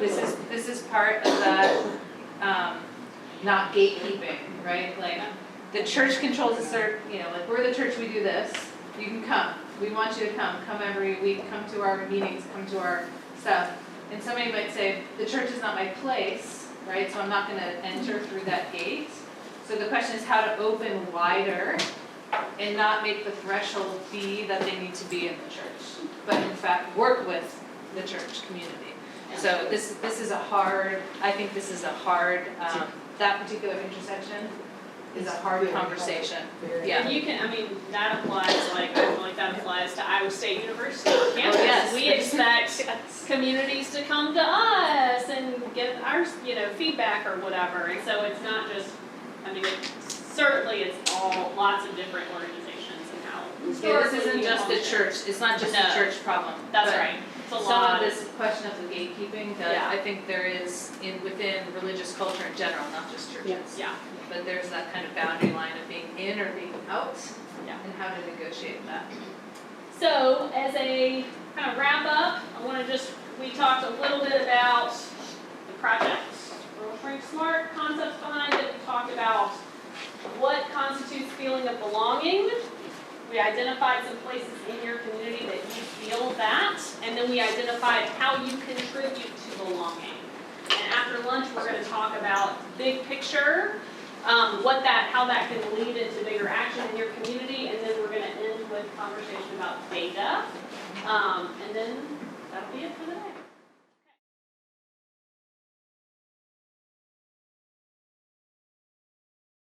Right? Yes. So you can feel free to kind of get your eyes a little heavy. You can just listen. What I'm going to talk about now is how belonging could lead us potentially into creating opportunity for collective action on a larger scale. Okay? So, belonging means feeling connected. And belonging, as we have kind of talked about in this room before lunch, is created in tiny moments over time, typically face-to-face. It can also be digital. But I would also say that face-to-face can apply to Zoom because you're seeing people's facial expressions. Texting, things like that, even phone calls, don't have that bonding effect as face-to-face interaction.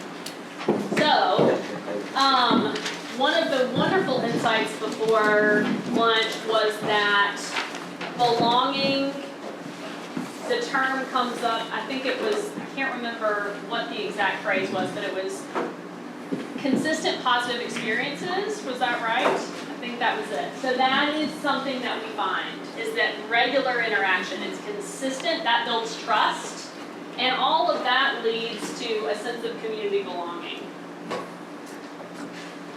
For folks to invest in time and energy in a relationship, in a place, they need to feel that they belong, right? We all need to feel like we are a part of something. And having a lack of belonging leads to disinvestment and disinterest. So this doesn't matter if we're in a rural space or an urban space, right? If we don't feel like we're a part of something, we're going to shut down, we're going to pull out, okay? Whenever I teach this to students, I have them go through this goofy activity where we close our eyes and we imagine spending time with someone that we feel like really cares about us. We imagine how we feel about that person, and then we imagine spending time with a person who we feel like doesn't like us very much, and how do they act and make us feel that way? They roll their eyes, maybe they interrupt us, they don't listen carefully. How does that interaction make us feel? And I argue that places make people feel the same way. Places can make us feel connected, like we should be there, and they can make us feel disconnected, right? So then it's becoming deliberate on how we do that. So one of the things I like to say is the how matters. How we go about interacting with people, how we go about inviting people, how we go about being in our space, in our community, even walking down the street, all of those little nuances that we don't think should make a big difference, they add up. So, we want to think about how we can do that, right? And so we started thinking about that before lunch and how we go into a place and contribute to belonging. I would say keep all of those things in mind because that's what you can bring home with you. And if that's what you can bring home and start to integrate into your life, into your organizational spaces, into your workplaces potentially, even your family spaces, those things have ripple effects and those can actually make big changes later. And we're gonna talk about something that's gonna sound a little academic-y, so forgive me, and then we're gonna move into 3 very concrete examples on different scales in the community, 2 of the communities we've worked in. So you can see like, what do you mean, Jennifer? So, I want to introduce you into a term that we find a lot in the literature and that we found a lot in our research. The concepts are around social capital. And so I mentioned earlier today that what we find in the communities that we've engaged with in the polls is that high level of local civic engagement aligns with high quality of life. and that communities that have high levels of social capital have high levels of quality of life. Social capital is a fancy word for belonging.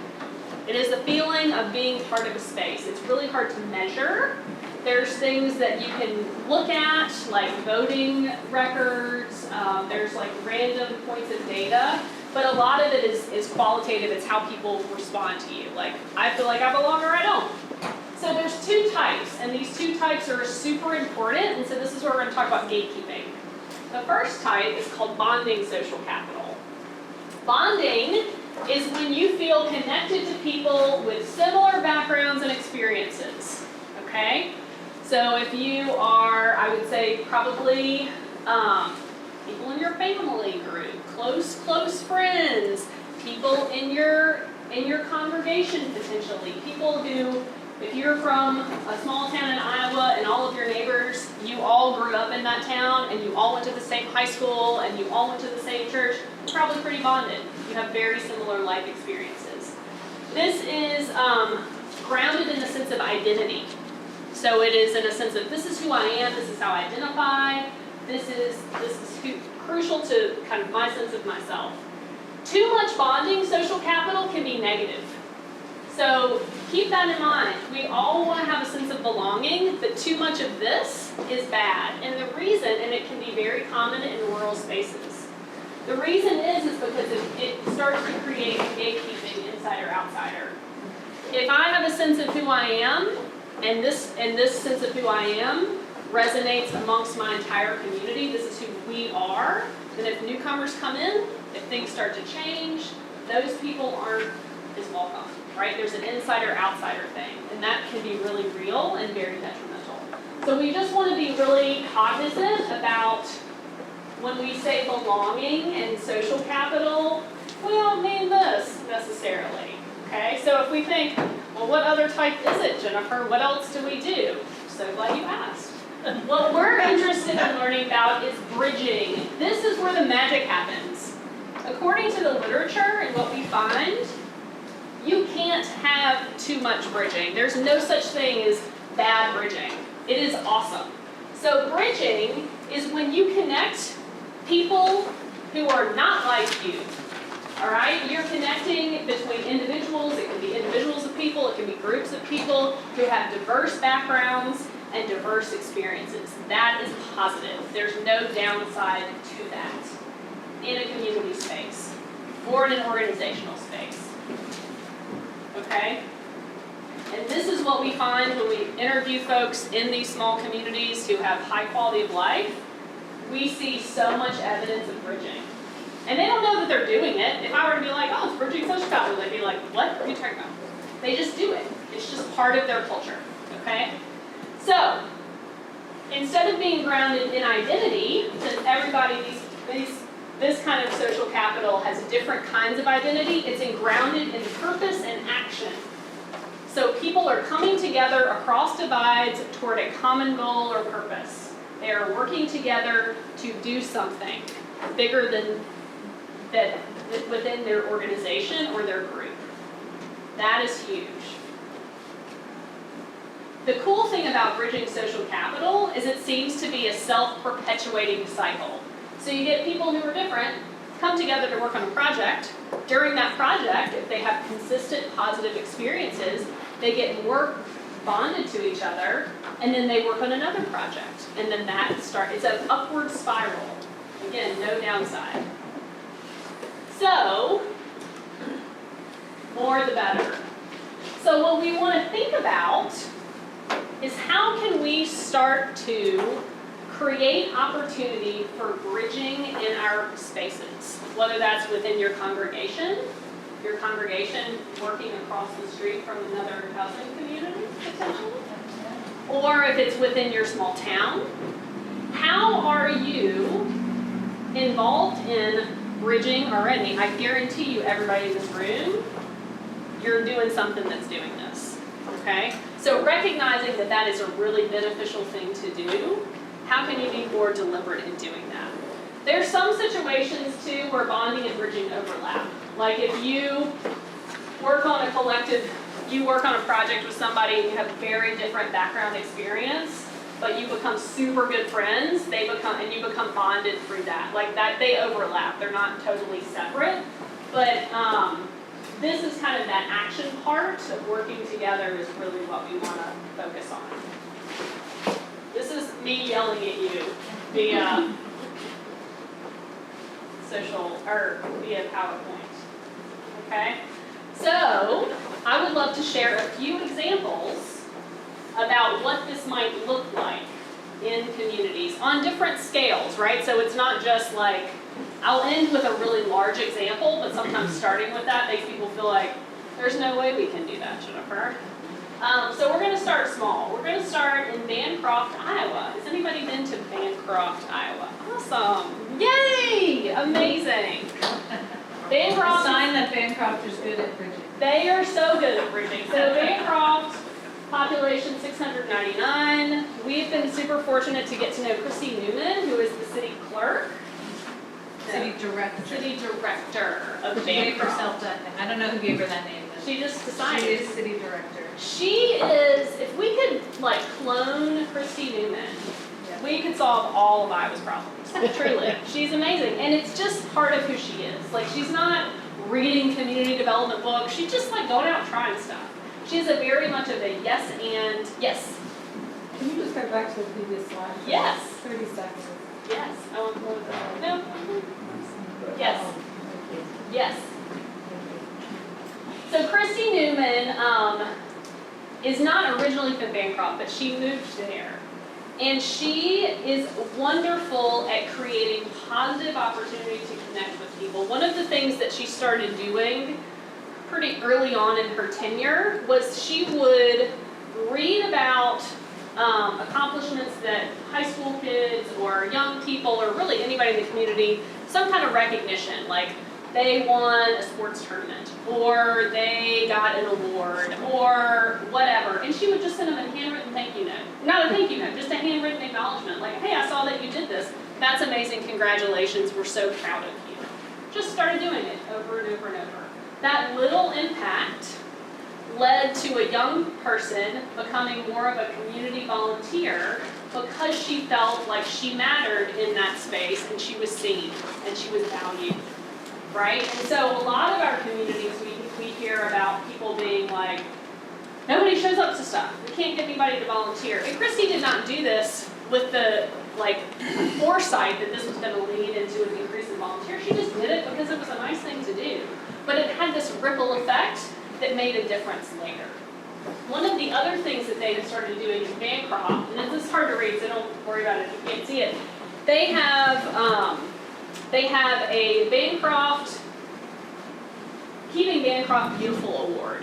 So Christy wanted to start encouraging people to take care of their yards. And a lot of communities, my parents' neighborhood in Oxford, Mississippi, they have a very aggressive HOA that is very punitive, right? So it's like all based on fear. You can't do this because somebody's going to call and complain and yell at you and all this sort of stuff. Well, Bancroft took that and flipped it on its head. It didn't make it punitive. They basically created a program where neighbors can call and nominate neighbors for yard improvement.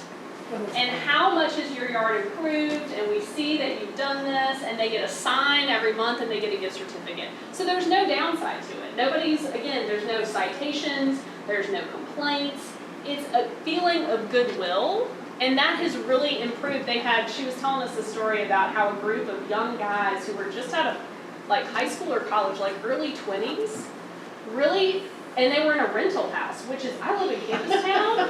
This is unusual. They really made an effort, and it wasn't fancy, but they just mowed their lawn and moved some things around and got some stuff out of the way. And their neighbors noticed that, and they were these kids won this award and they were super proud.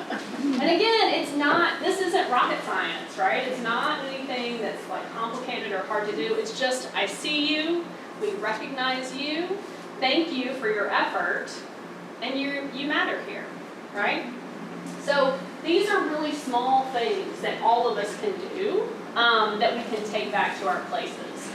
I'm going to move in. Yes, Can I say one more Christy story? Yes. There's many Christy stories. Christy could, again, Yes, we could write a book about follow her Christy. around. Yeah.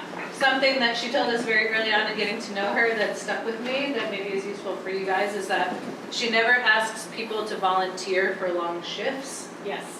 She invites them to volunteer for at most 1 to 2 hours at any event. And then she says, you're done. So come for an hour to sell lemonade at the park stand on 4th of July, something like that. Yeah. It does 2 things. People don't feel burdened by the small time commitment. Secondly, they can enjoy the event. Yeah. So they come, they do a short shift and they're there, and then they stay for the rest of the event.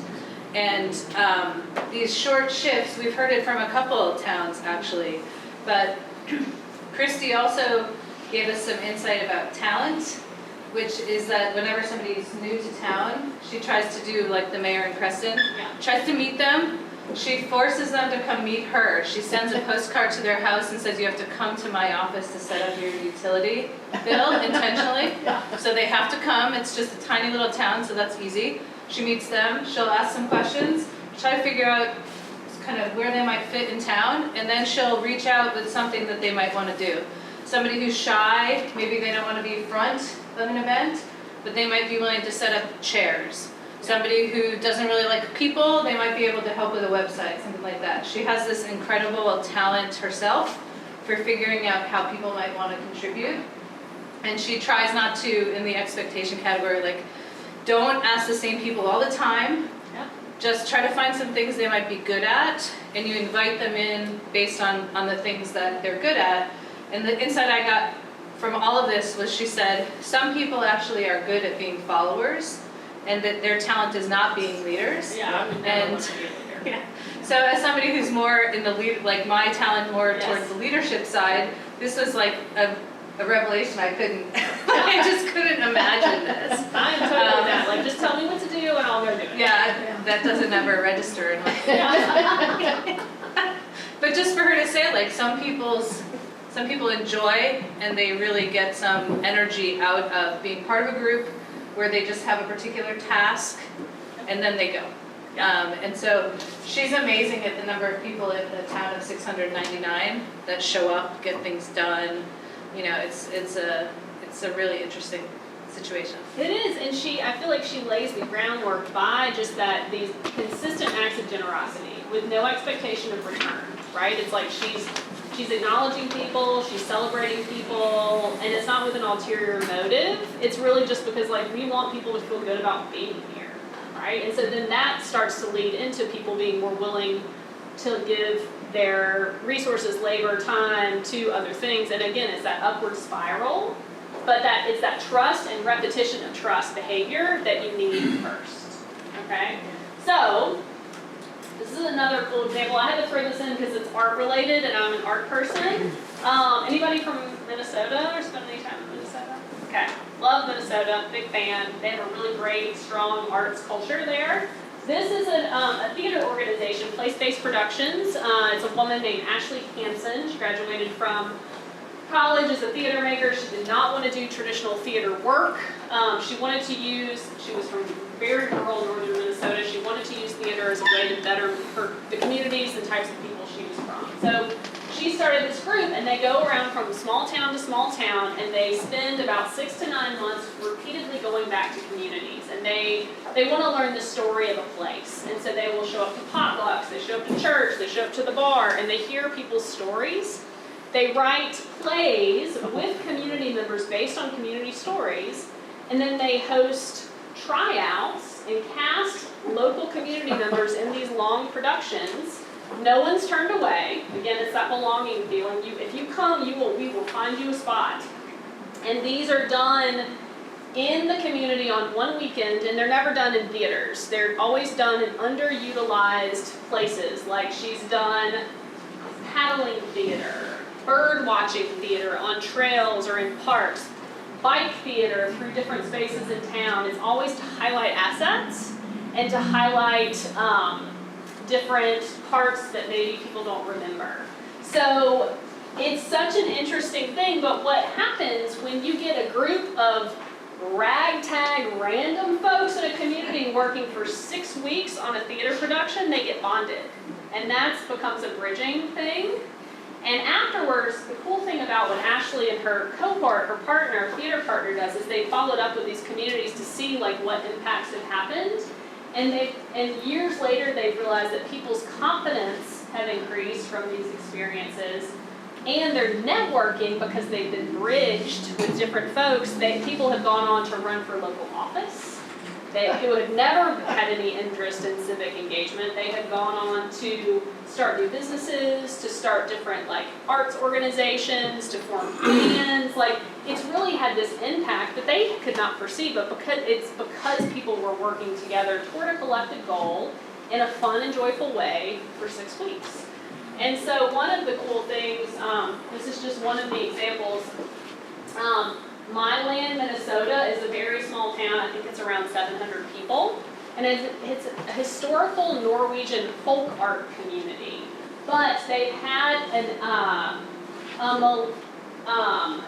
think it's like a Southeast Asian community population has come in too. And so it's basically a bunch of older white people and a bunch of younger Southeast Asian people. And there were two parallel cultures in this community. So they went there and did this play, and it was all about sort of showing my land, this land is my land. And it was showing the history of the community and also the history of this new community of people, of immigrants who were coming in. And it helped for the people who attended, give history and kind of give voice to these different cultures, but also the cast members really bonded. And so it helped to bridge those two groups of people, again, using theater. So really fun. You can do, it doesn't have to be focus group meetings, right? It doesn't have to be like kind of heavy, joyless things. It can be really fun ways where we're bringing groups together. The last one I want to showcase, and then I'm going to ask you to think to your community, is Elma, Iowa, which is another very small town. Anybody been to Elma? Howard County? Yeah, wow, okay.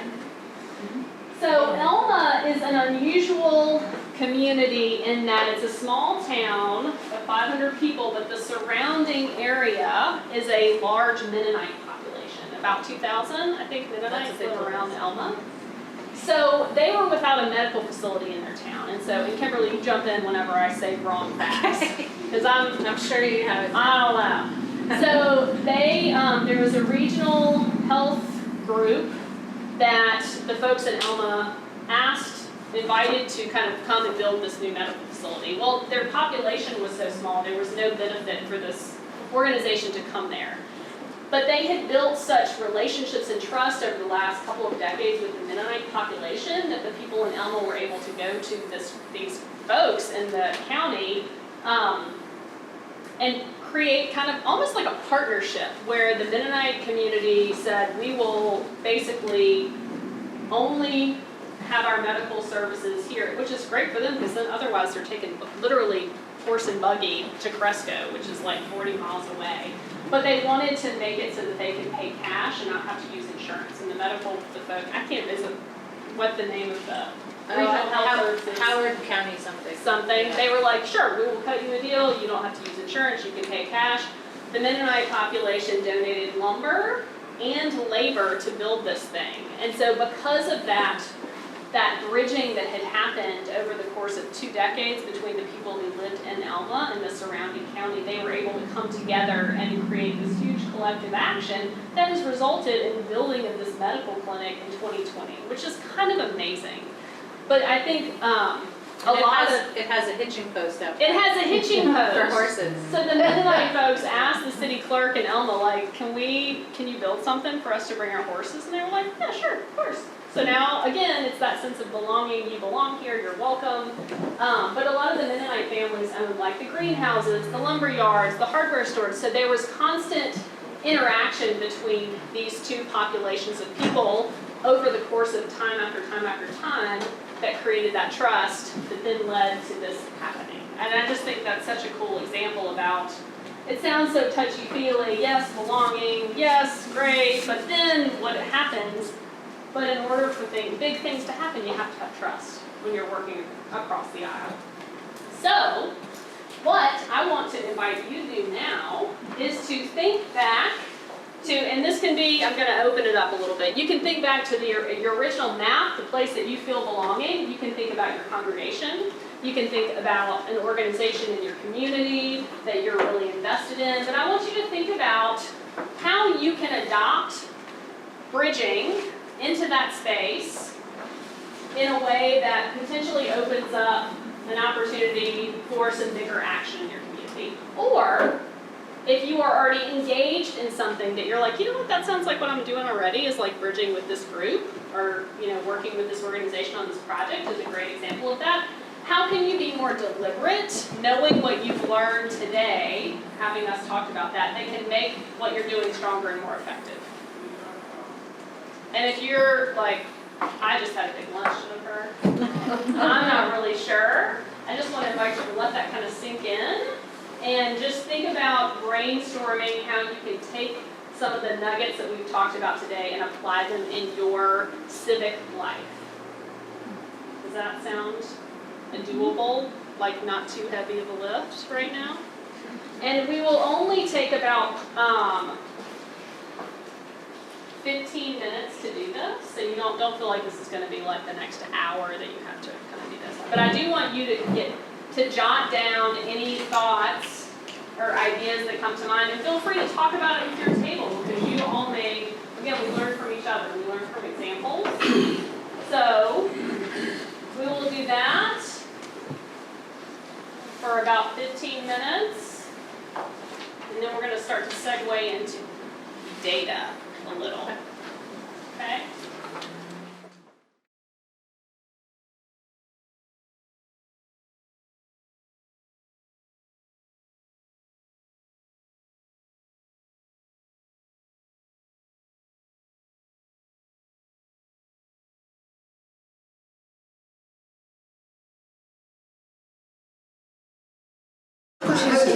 Every Tuesday, it's theater. Yes. And the opportunity for doing something like that. And we started these things called block parties. We've done one. Okay, that's great. Moderately successful. We were thrilled that anybody came. Yeah. Tommy's always What we realized is that what we put out there for entertainment was kind of one type of thing. Basically being able to throw a horseshoe or a bean bag at a target, and a lot of people aren't good at that. So this thing of they sit in groups to have their meal, maybe have them make a story, tell the story of their block or their neighborhood, or them in the neighborhood. Maybe they just lived there a little while. And then a suggestion here was we don't have to put on a theater, but maybe some sort of art thing off the table that we could then display, or somebody who wants to put together a few lyrics for a song to a tune we all know. It's an interesting idea and if we did have something like a theater at some point, like maybe the second or third one, we could have maybe kids doing things like that, expressing the ideas they heard. But anyway, that is just what kind of fascinated me, because it's sharing with people. We do a lot of things where people come and we all work together, but we don't always talk across. We get into our roles. Yeah. So. Sharing experiences, sharing opinions is one thing, because you can certainly judge and think somebody's wrong, but if they share their life story, it's really hard. You can't then be like, well, you're wrong. That's not right. It's like, that's my experience, right? And so it opens it up for a little bit more of that connection. That's a great example. And cool. Keep me posted. That's awesome. Anybody else have any weird ideas? Yeah. I've always liked the idea of a hiking, walking, biking Eucharist on a Sunday. And it doesn't have to be like a triathlon. It can be either or. But we did a youth group trip to Ireland. Yeah. And we did a hike through an area, through Glendalough, kind of like where they filmed Braveheart and all that. So it was gorgeous. But we would hike a little, and then we'd get to an overlook, and then we'd do like maybe a little bit of the service, maybe do a reading, and then we'd hike a little bit more, and then we finish with communion like under this great tree canopy. And I started to think like, well, if my church could do something like that, could we could we walk through town, which would then give us all a little bit of exercise? Yeah. You know, get us out into the town, be seen and be visible, maybe expose you to different parts, but also give me something different rather than sitting in a hard pew for 65 minutes every Sunday morning. That's right. And give somebody an option. It could be kid friendly, or, you know, I just started to think like there's whole kinds of things that you could do with that. Absolutely. Just to get outside the church walls. That's right. So one of the other examples of the theater group, they did paddling theater, where they had, it was along the Minnesota River, and they had people with kayak and canoe to different banks along the river for 8 miles and watch scenes of plays. Oh, and so you had people who were like never been on the river before, showing up to see their friends and family members doing this play, and then you had people who were you know, avid kayakers who were learning about the history of this county. They had people from like 70 Minnesota counties show up that weekend for that event, and 50% of them had never been on the Minnesota River. So it's a great example of bridging. When you start to like do unexpected things in weird places, then you bring different groups of folks together. Very cool. Bridging. Other examples or ideas. I think the crazier the better, y'all. Like, it can be small, it doesn't have to be big crazy, it can be small crazy. Does it help to define the purpose? Yes. I'm thinking about this, is that what would the purpose be? And why do we want to bridge? What's the purpose and why would we want to bridge? Is that a rhetorical or is that for me? Both. Okay. So coming to define what your purpose is, whether it's for your church or your group or whatever. Yeah. So my response to that would be, it's easy. Start the lower stakes, lower lift, the better. So something as easy as like, I just want to get to know this neighborhood that I don't know that we are tangential to or adjacent to, and I want to make connections there. So then if that's the purpose, how do you best do that? And then that means getting to know those folks and what would best serve them as a way of showing up. Rather than putting my assumptions on here's how I would like to be, then it makes you do that research, you know? But I feel like getting to know is a really great first goal of bridging. Is either, increased understanding, awareness, connection to a group, population, organization that you just don't know. Does that help? Yes. Okay. Yes? Would it be wrong to say, though, that the overarching purpose is improving quality of life, which is, you know, the main indicator or metric of the fuel system? Yeah. So that's the big thing, and then all of those others are working towards that. Right. It's all those connections lead to increased, bridging leads to belonging leads to increased quality of life. So if we go back and think about the map, like how we walk through town, even, I've been thinking about this too because I nerd out to stuff like this. The fact that we even have a dog makes me way more connected to my neighbors because I have to get out and walk this animal like 3 times a day. And if he had a backyard and if I just let him out, I wouldn't have to walk him. But because I walk him, we know all of our neighbors, which makes me see all the trash in the neighborhood. And this is what middle age has turned into me. I have grabbers and a 5-gallon bucket, and so Aaron has the dog, and I'm like picking up trash in the neighborhood because I see it now, because I'm out there, you know. And so making a decision even to walk versus drive, if you can, walk to Hy-Vee. You know what I mean? Like, what do you start to notice? Who do you start to pass by? Who do you get to know? Right? And so all those things seem like they don't matter, but they do matter. Were you going to say something? Yeah, I want to answer about this quality of life question a little bit. And then I'm gonna just let you take over right now. Oh, are you? Yeah. Yeah, we did it today. Okay. So I want to answer it a little bit differently, I think, or add something to what Jennifer said, because this goes back to the earlier conversation about making sure that we're open to other people's points of view. Because I think in a lot of cases, we bring an idea of what that quality of life should look like, right? So if we say like the purpose of doing this activity or trying to bring people together is because we know that this could have this positive impact on quality of life, I guess I'm thinking we're a little bit ahead of ourselves there. That I think that the value of wanting to do something like this is the experience itself, like this kind of theater production. Like Ashley Hansen's work, she knows because she goes back and collects data about the positive impacts that it has on people's place attachment identity and all these other things, right? But for the participants, it's like being in the moment that they're part of that theater production and they're having fun, the joy that we talked about before. I think sometimes we try to, and this is everybody, like myself included, we try to think a few steps ahead, like we want to bring young people to the church, or we want to bring young people to the community organization, whatever kind. So let's try to think of an activity that young people would want to do, right? Because then maybe the people who will show up are the younger people, and we try to sort of think ahead. I would say situate more closely to yourselves and say, like, what do I and my friends like to do? And start with that. And if it's joyful and fun, it will start to kind of collect some people, and then so I don't know if I'm saying it the right way, but it's like we can't engineer this in a way where you have a result you want. We want more young people at the church, or we want more new people at the church. So you try to plan to that goal. I think you want to start from the position of what would make me have more fun at the next church event. It's a lot easier anyway. But it's a different, I really feel like we've been talking all along, it's a mindset change. Like, don't be scared to say, you know what, this activity is going to be mostly for the retired people in our church. It's okay, because if that's the community that often shows up, do something really fun that you all want to do, or the people who usually come to your events do.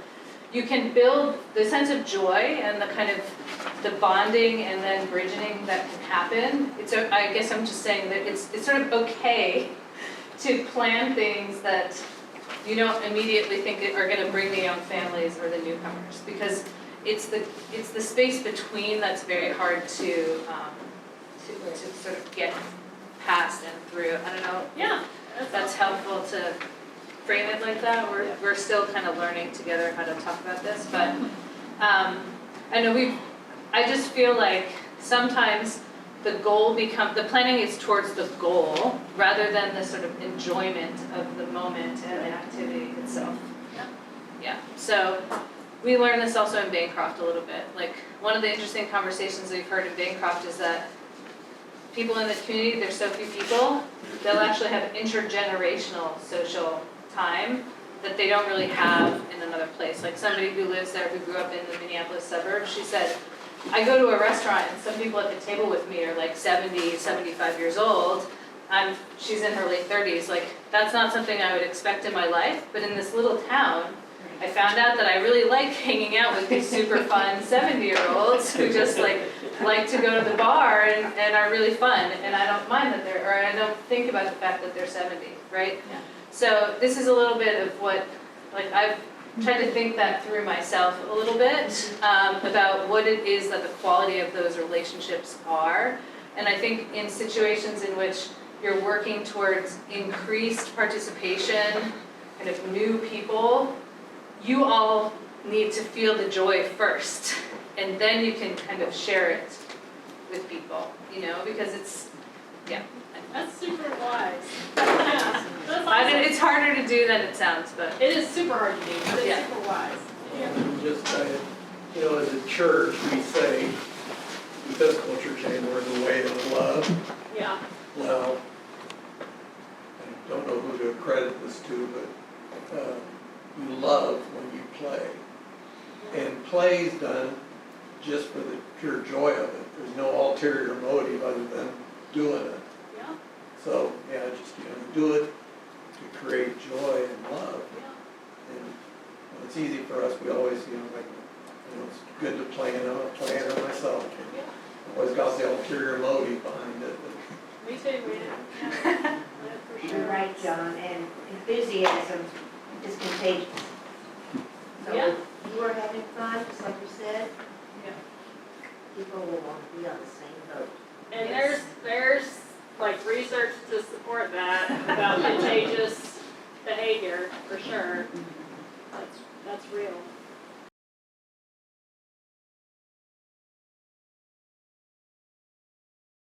we have a last session.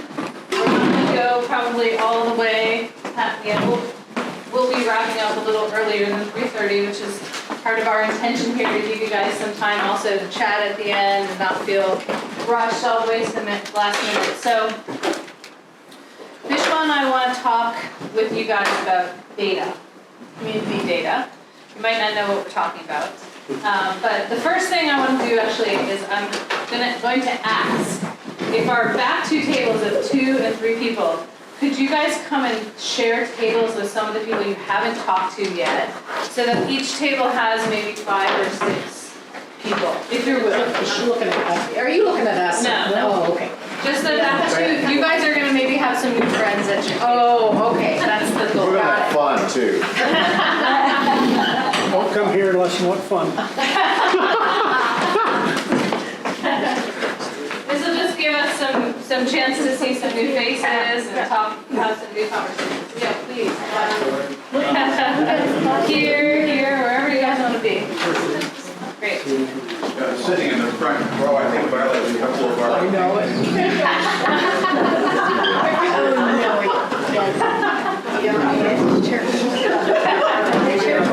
I guess you guys are going to be. I know. No one wants to be We here. can kind of force you guys into the other tables too. If you guys wanted to break apart and come to the. What is it that we did? All right. Perfect. So, Vishwa talked about being a local finance specialist. I'm going to have him, or we're together going to share the floor now. I'm going to talk a little bit more generally about data, then I'll have Vishwa come up and talk, you can talk more about IGFI in particular.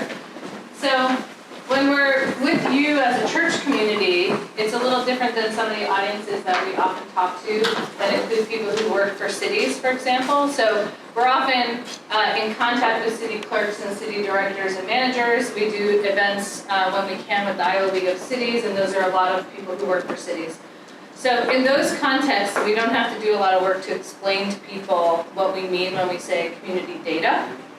But here, you are in fact a much more varied group, because your contact with each other is through the church, but you all have many other hats and lives that, in your work and in your everyday lives, the things that you do beyond the church, in which you may or may not be somebody who looks at a lot of data or thinks about data at all. So I think what we wanted to do is to take a little bit of time today to reflect on things that you might be able to do with data, or kinds of data you might want to have about your communities that maybe you're not looking at yet, you're not thinking about yet. What Vishwa works with is how your communities use their money. This is, he's a budget guy, right? tax and finance and budget, right? So this is something about your towns that you could know, how much money the community is spending versus what they could spend, for example. And Vishwa will explain what I'm talking about in a few minutes. Our project has a big data component. I mentioned it at the very beginning today. And what we mean is that we are trying to see in the revolution of what's called big data now. Some of you may have heard about this in the media, or some of you may be engaged with it yourselves, but big data means that we now have powers through computing to really know new things, know different things by integrating data sets that are suddenly available to us, using strategies for integrating the data. Okay, I'm not a data person myself in terms of the technologies, but I conceptually am very on board with the big data concepts, because often it gives us a new frame for something that we're not thinking about. So over lunch, just to give an example, we were chatting about how suburbs and cities in Iowa are growing and how so many parts of Iowa are losing population, but the overall state has gained population. I don't know if you guys know that. So I think we grew 3.4%, something like that. 4.7%. Between 2010 and 2020? Okay, 4.7% in the whole state. But 68 of the 99 counties in Iowa lost population. Oh my goodness. So if we look at the trends in the data about population, we see a massive population drop in what are technically, although now I think not called non-metro counties, right? That's old language, right? They changed it this year from, Are you talking about 50,000 and higher? well, those are the cities, Those are the larger, Yeah. like the urban counties. urban counties, Mhm. okay. Yeah, the census is changing its vocabulary about rural, so my hesitation is just on that. But 68 counties that are, by our collective understanding, rural, lost population. The other counties grew significantly, right? There's not really an in-between. If you're a suburban county around Des Moines, Omaha, Cedar Rapids, Iowa City, Quad Cities, you're growing. If you are not, you're losing population. There's a few spots, like Spencer is doing okay up in Northwest Iowa, there's a few spots.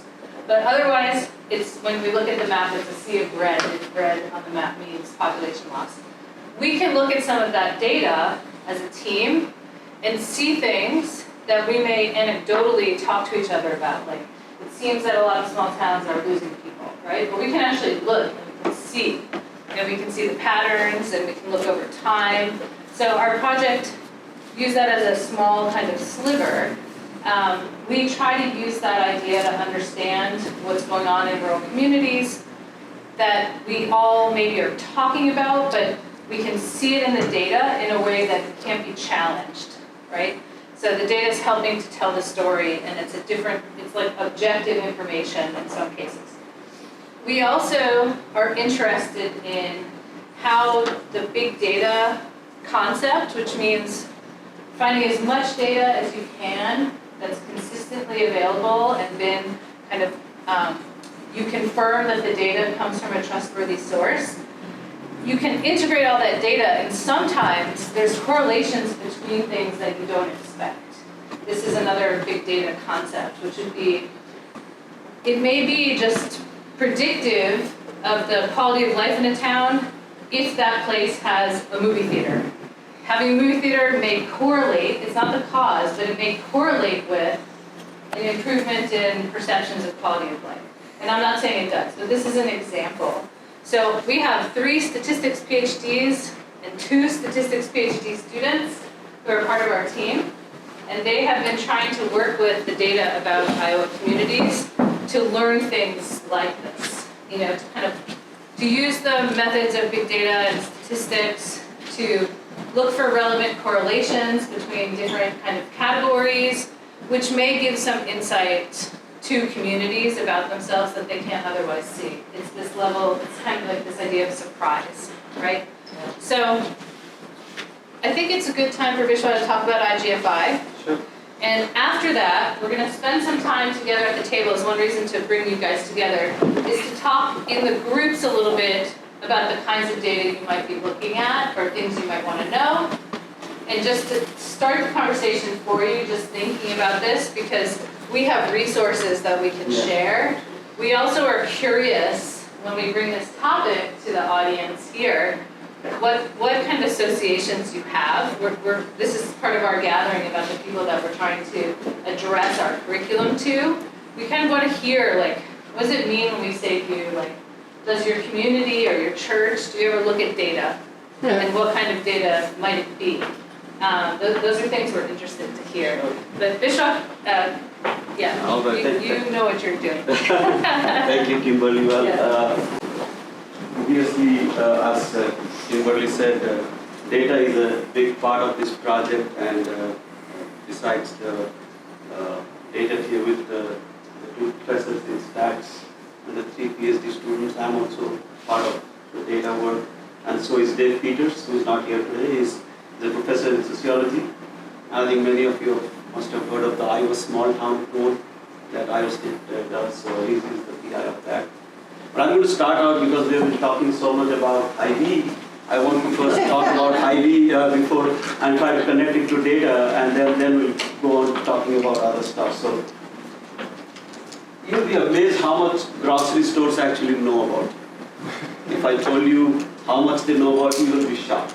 So every time you go to the grocery store, you scan something, that becomes a data point.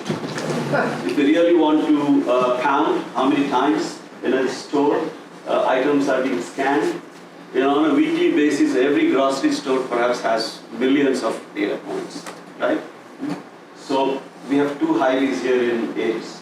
one on the west side, one on the east side. And typically people that go to Hy-Vee, they tend to go to the same Hy-Vee. People are not, they're used to going to a grocery store. If they're used to going to a certain grocery store, you go buy. So they take all those data points. I'm going to use the example of chicken, for example. When you go to buy chicken at Hy-Vee names, and both the Hy-Vees, you can buy chicken in so many types. You can buy the whole chicken, you can buy the leg quarters, you can buy the chicken breast, you can buy thighs, or the different other cuts. So every time the chicken prices get scanned, the store knows at what price, what was the item that you purchased, the quantity that you purchased. So they collect this data over time, and like for the example of chicken, they send it to a group of data people that can analyze data. So we use the examples of these two Hy-Vees. You take the data, you model them, and then you figure out that when the prices are moving, the demand for these different types of chicken is changing. So if you compare the two Hy-Vees, for example, maybe on the east side, when the price is going down by 5%, the sales of whole chickens is going up more compared to the east Hy-Vee. So what does this basically do? This information gets passed on to the store manager. So next time they have a sale on chicken, they can actually anticipate using these numbers how much they need to stock up more. They use the rational principle of economics. If price goes down, we start buying more. So the managers use this information to, in some sense, have some rough idea how much more chicken they need to stock up. Because if they're having a discount, it's likelihood that more people are going to come and buy more chicken. So that's just one example how, so the grocery store, the west aims Hy-Vee and the east aims Hy-Vee. The managers know exactly how their consumers are reacting to price changes when it comes to just one product. And you can imagine how many products there are. So that's kind of like a simple example to understand the value that data allows us, the power that big data allows people to use in decision making. And we can also say that Hy-Vee little perks card that you have, this is the way that they're collecting the data, right? So you're a member of like the loyalty club. Yeah. This is how they access our data. And hopefully they're not doing bad things with it. But a lot of companies make a lot of money on that data that they have on us from all those loyalty programs. Yeah. So the point I'm trying to make is that we are actually generating data at a rate that we don't even really imagine the data. The other day I was looking for a dresser. Our son's dresser doesn't even open. So he has been after us to buy him a new dresser, and he has Googled dresser and spent 5 minutes. The next day my Facebook page is full of furniture stores. So data has invaded our lives in ways that we actually can't even fathom at this point. But the point is that the same has happened with the data that can be useful for government, especially at the local level, to make decisions. Part of the work that I do here at Iowa State through extension is using local government finance data, historical data over a long period of time, to customize that information to allow every city, and there are how many cities in Iowa?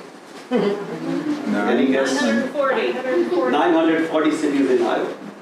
In 2012, when I joined Iowa State, there were 948 cities. 8 cities have disincorporated in the last 11 years. So, for 940... That's a lot. Yeah, that's a lot. Yeah. The peak number was only like 980 something. Yeah, yes, and that's like 150 years back when the state was formed. So we work with the state government so all of the cities, wherever you all live, every year they have to submit the financial data to the state auditor. And then the state auditor passes on the data to the Iowa Department of Management, which is the one that basically we work with. And then they pass on the data to us.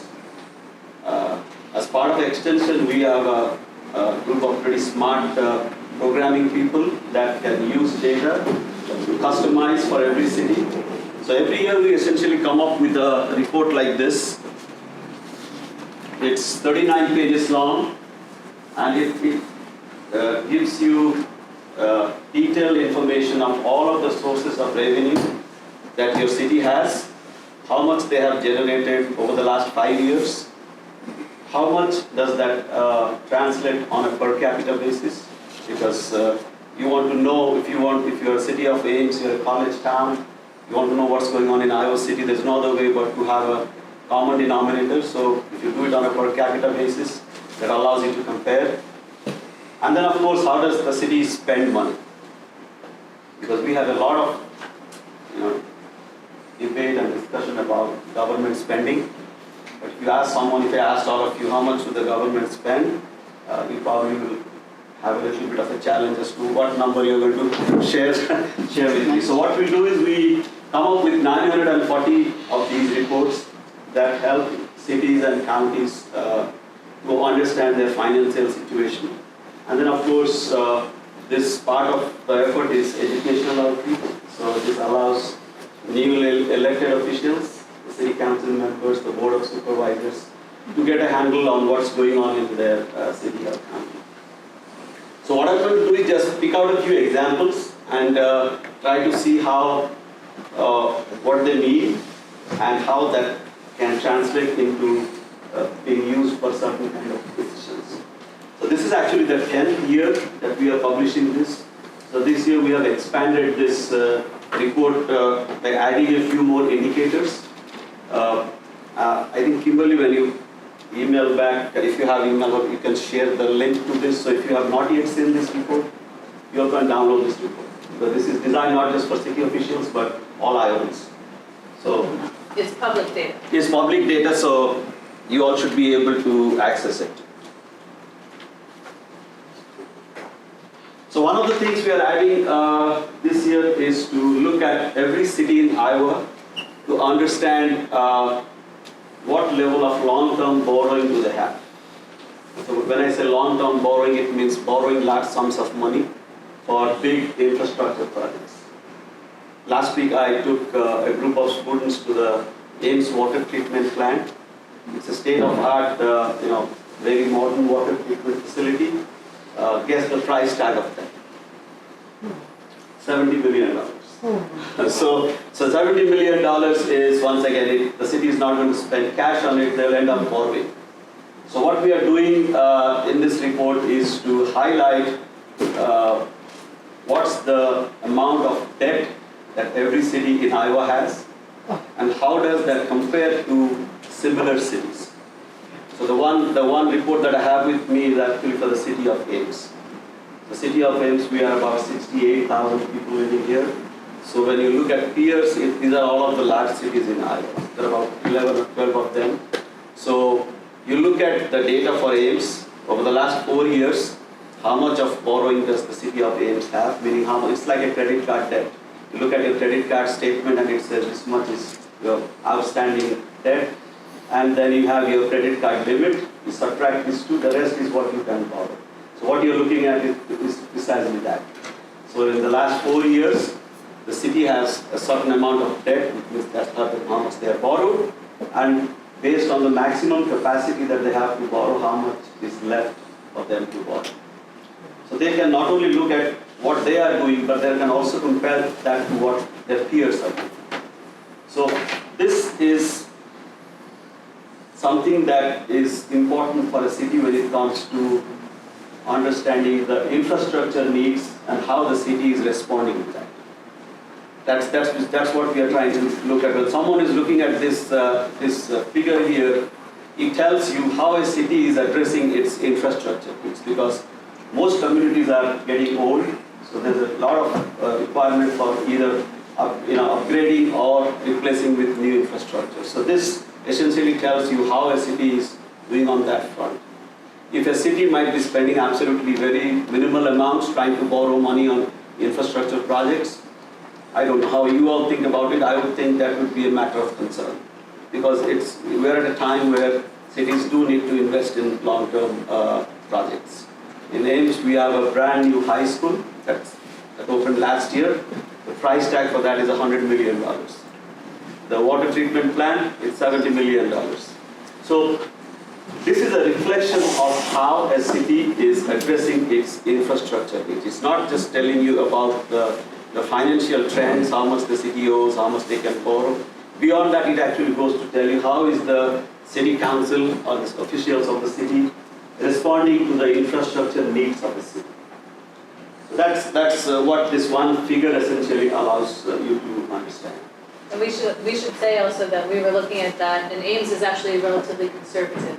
Yes, Ames is relatively conservative, meaning that it has about $64 million outstanding, and they could borrow another 100. We were talking about reading glasses too. Welcome to my world. I am in the transition. I know that I can read without it, but then I realize I can't anymore. So the city of Ames for the last year, it had about $63 million outstanding in debt, and they could borrow an additional $197 million. So the way that the total capacity to borrow is calculated is you look at the total property valuation that there is in the city. The state allows a maximum of 5% of that. So here in Ames, we are close to $5 billion in total property valuation. So if you translate 5% of that, it comes to around $250 million or so. But this only tells part of the story. It doesn't tell the entire story. This is looking at borrowings that are funded by property tax. So these are called general obligation bonds. I don't want to get into the technicalities of what geo bonds are, but broadly speaking, geo bonds are backed by property tax. So which means that anytime the city is making an additional borrowing, you see a little spike in your property tax levy rate. So we know exactly how much it went up when the city borrowed, the school district borrowed for building a new high school. So this is part of the story. The other part looks at the business-like operations that every city has. Business-like operations refers to your utilities, the water treatment plants. In the case of Ames, we have a big hospital, the Mary Lily Hospital Center. That's actually owned by the city of Ames. It's managed separately. But if you look at the city of Ames's budget, all of the revenues and expenditures of Mary Lily Hospital is actually included as part of the city of Ames's budget. So the difference between the geo bonds and the borrowings of these business-like operations is that that's backed by property tax. Everyone living in a city is impacted by that. But for revenue bonds, it's only people that use these services or these facilities that end up paying. So there's a water park on 13th Street here in Ames. Aquatic center. Aquatic center. Yeah. So if the aquatic center invests $5 million and they borrow it through a bond, only people that are using the aquatic center will pay. Not everyone is responsible for paying. But then that revenue goes toward paying off any of the borrowings that the city has made for that specific purpose. In case of the water treatment plant, pretty much most of us get water from that facility, so we'll all be, whatever we pay back essentially goes towards repaying the debt. So this has been a huge effort, honestly, in the last 10 years, trying to collect this massive amount of data and try to customize it for every city. The hope is that city council members in all cities, board of supervisors in all counties actually use this. Any guess how many city council persons there are in Iowa? Just to do the math, 940 times 5. On an average, about 5 people in city council. That's close to 4,500. And then same with the counties, you have about 4 to 5 in the board, you multiply that with 99. So we expect a combined readership of about 8,000 annually. Plus the mayors. Yes, and then of course there are a lot of Iowans, just like you all, who have an interest in understanding what's going on in our communities, who download these resources. And on the first of every month, Google sends us the information as to where all this was downloaded and how many people are actually using it. You'll be shocked how many people all around the US download this every month, not just Iowa. So it's in every single state. When people try to look at government financial reports, this shows up. And because it's been around for 10 years, when we get to see people in, Kentucky or someone from Kentucky, yes, you're also from Kentucky? No, I'm sorry, Okay. I just have a question. Yes, go ahead. Okay, I wanted to know where the nonprofits or the community foundations, is there a document that has that information as well? No, I this didn't think is purely looking Right. at city governments and county governments.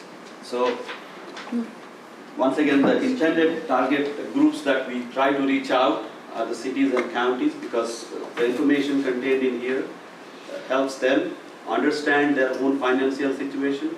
So if you're looking at big cities like Ames and Des Moines, they frankly don't need this, because they have staff within their city offices that have the expertise to do it for them.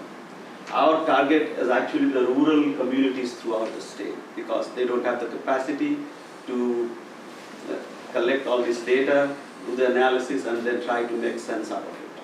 So our major goal is to reach the vast majority of rural communities throughout the state.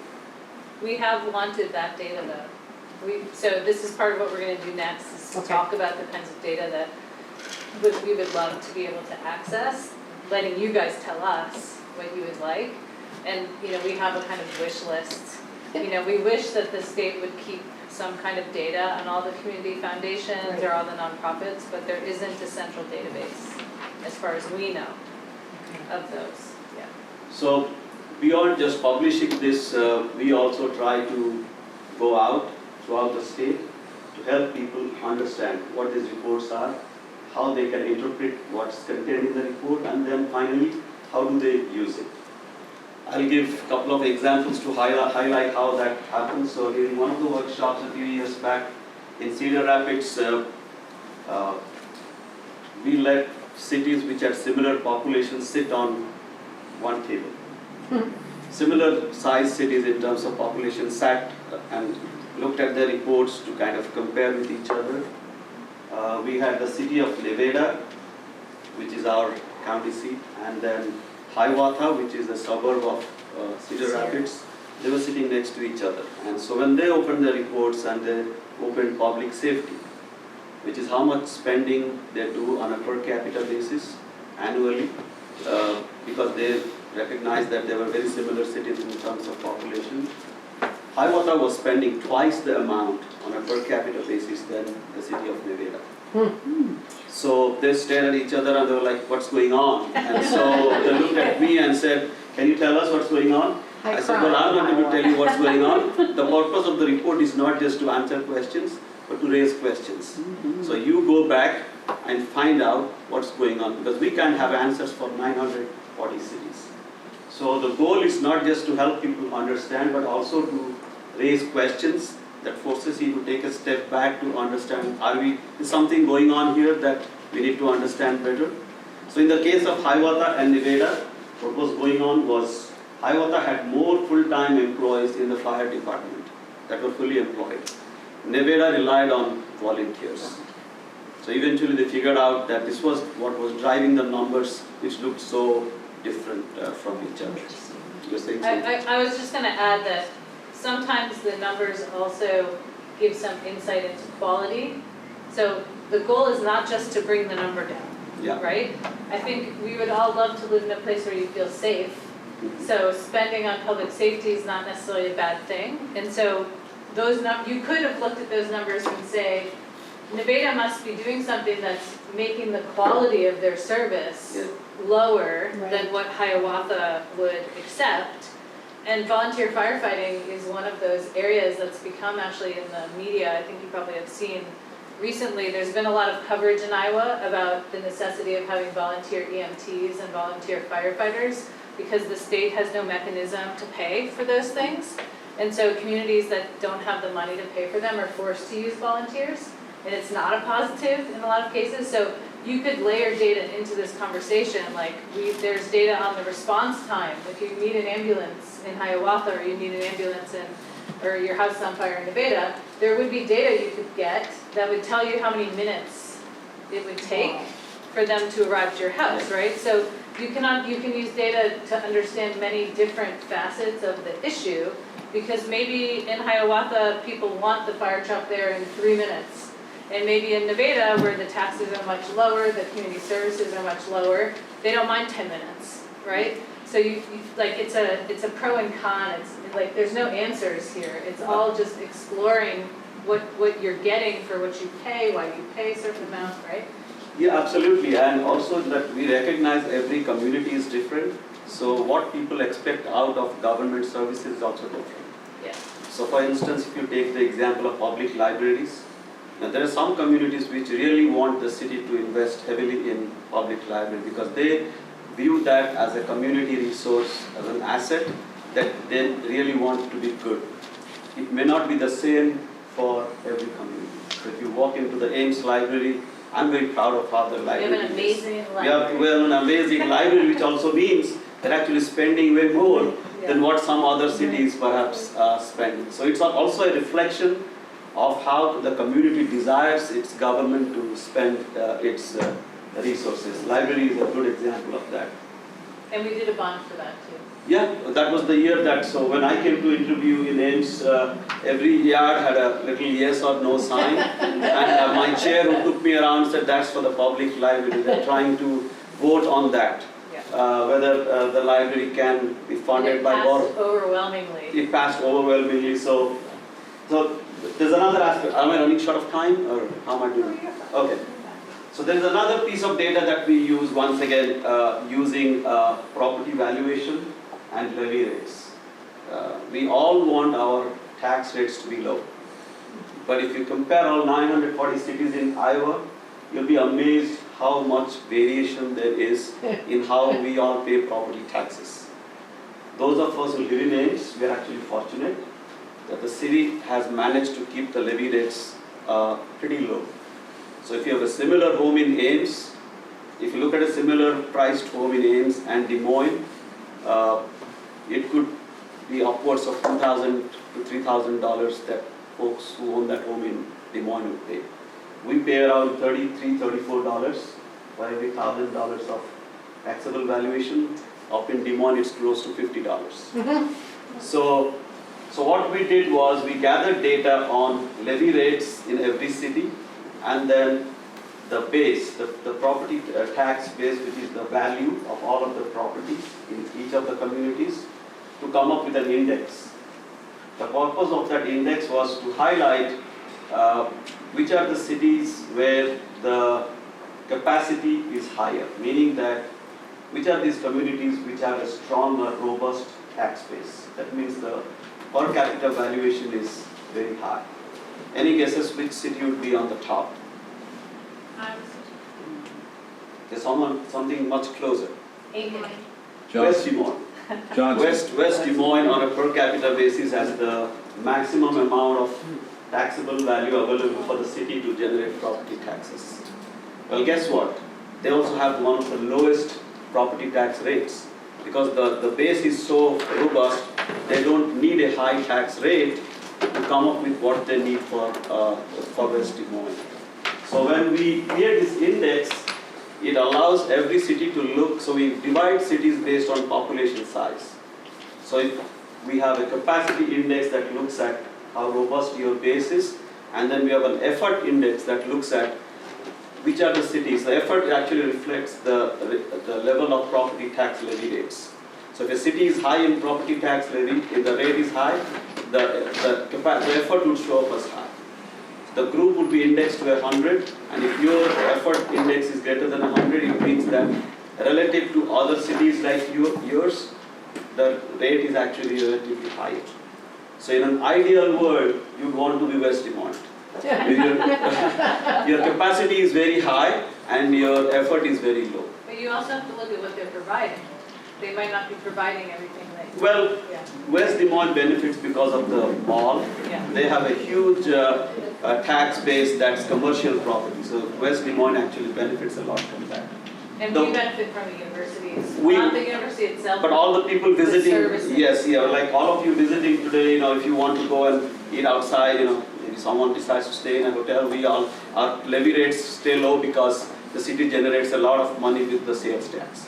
The 1 penny that we pay here extra, that actually helps the city of Ames significantly to keep levy rates low. So on that index that I'm talking about, what it allows cities to understand is if you are on effort index is higher than 100, let's say 130, 140, and then in the city hall you're talking about increasing the levy rate next year, you already know that the appetite of people in your town, there's no appetite for any further increase. You already know that relative to similar places around Iowa, you're already overtaxing your residents. So you may be careful about what you are planning in terms of raising the levy rates, which means, for instance, you're trying to borrow money for a capital project, but you need to be aware that people are already feeling the burden of high levy rates. So that's kind of a few ways and a few examples that come to mind as to how we use data to not just, so we add value to the raw data that we access. That's what we essentially do. We get data from Census Bureau, we get data from state and local governments, and then here on campus we try to add some value to it and then customize it to present it to every community. So you want to go back and open the report for your city, it's all catered to your city, including all of the latest census data that looks at population, income, housing, and plus a lot of the financial data. So that's kind of what this initiative is. And the way that this is contributing to this project is by allowing our stats people to factor in all of these financial data to understand whether the way that city governments, county governments are spending money is reflected in the services, and does that translate into how people perceive the quality of that?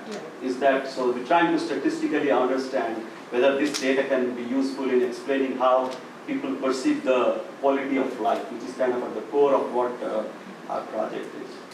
And so far, we don't have an answer. We don't have an answer, and and I had actually scribbled this, and the other thing that I had was to share, once again, I think we are all thinking about the same thing. I also downloaded a Bancroft report.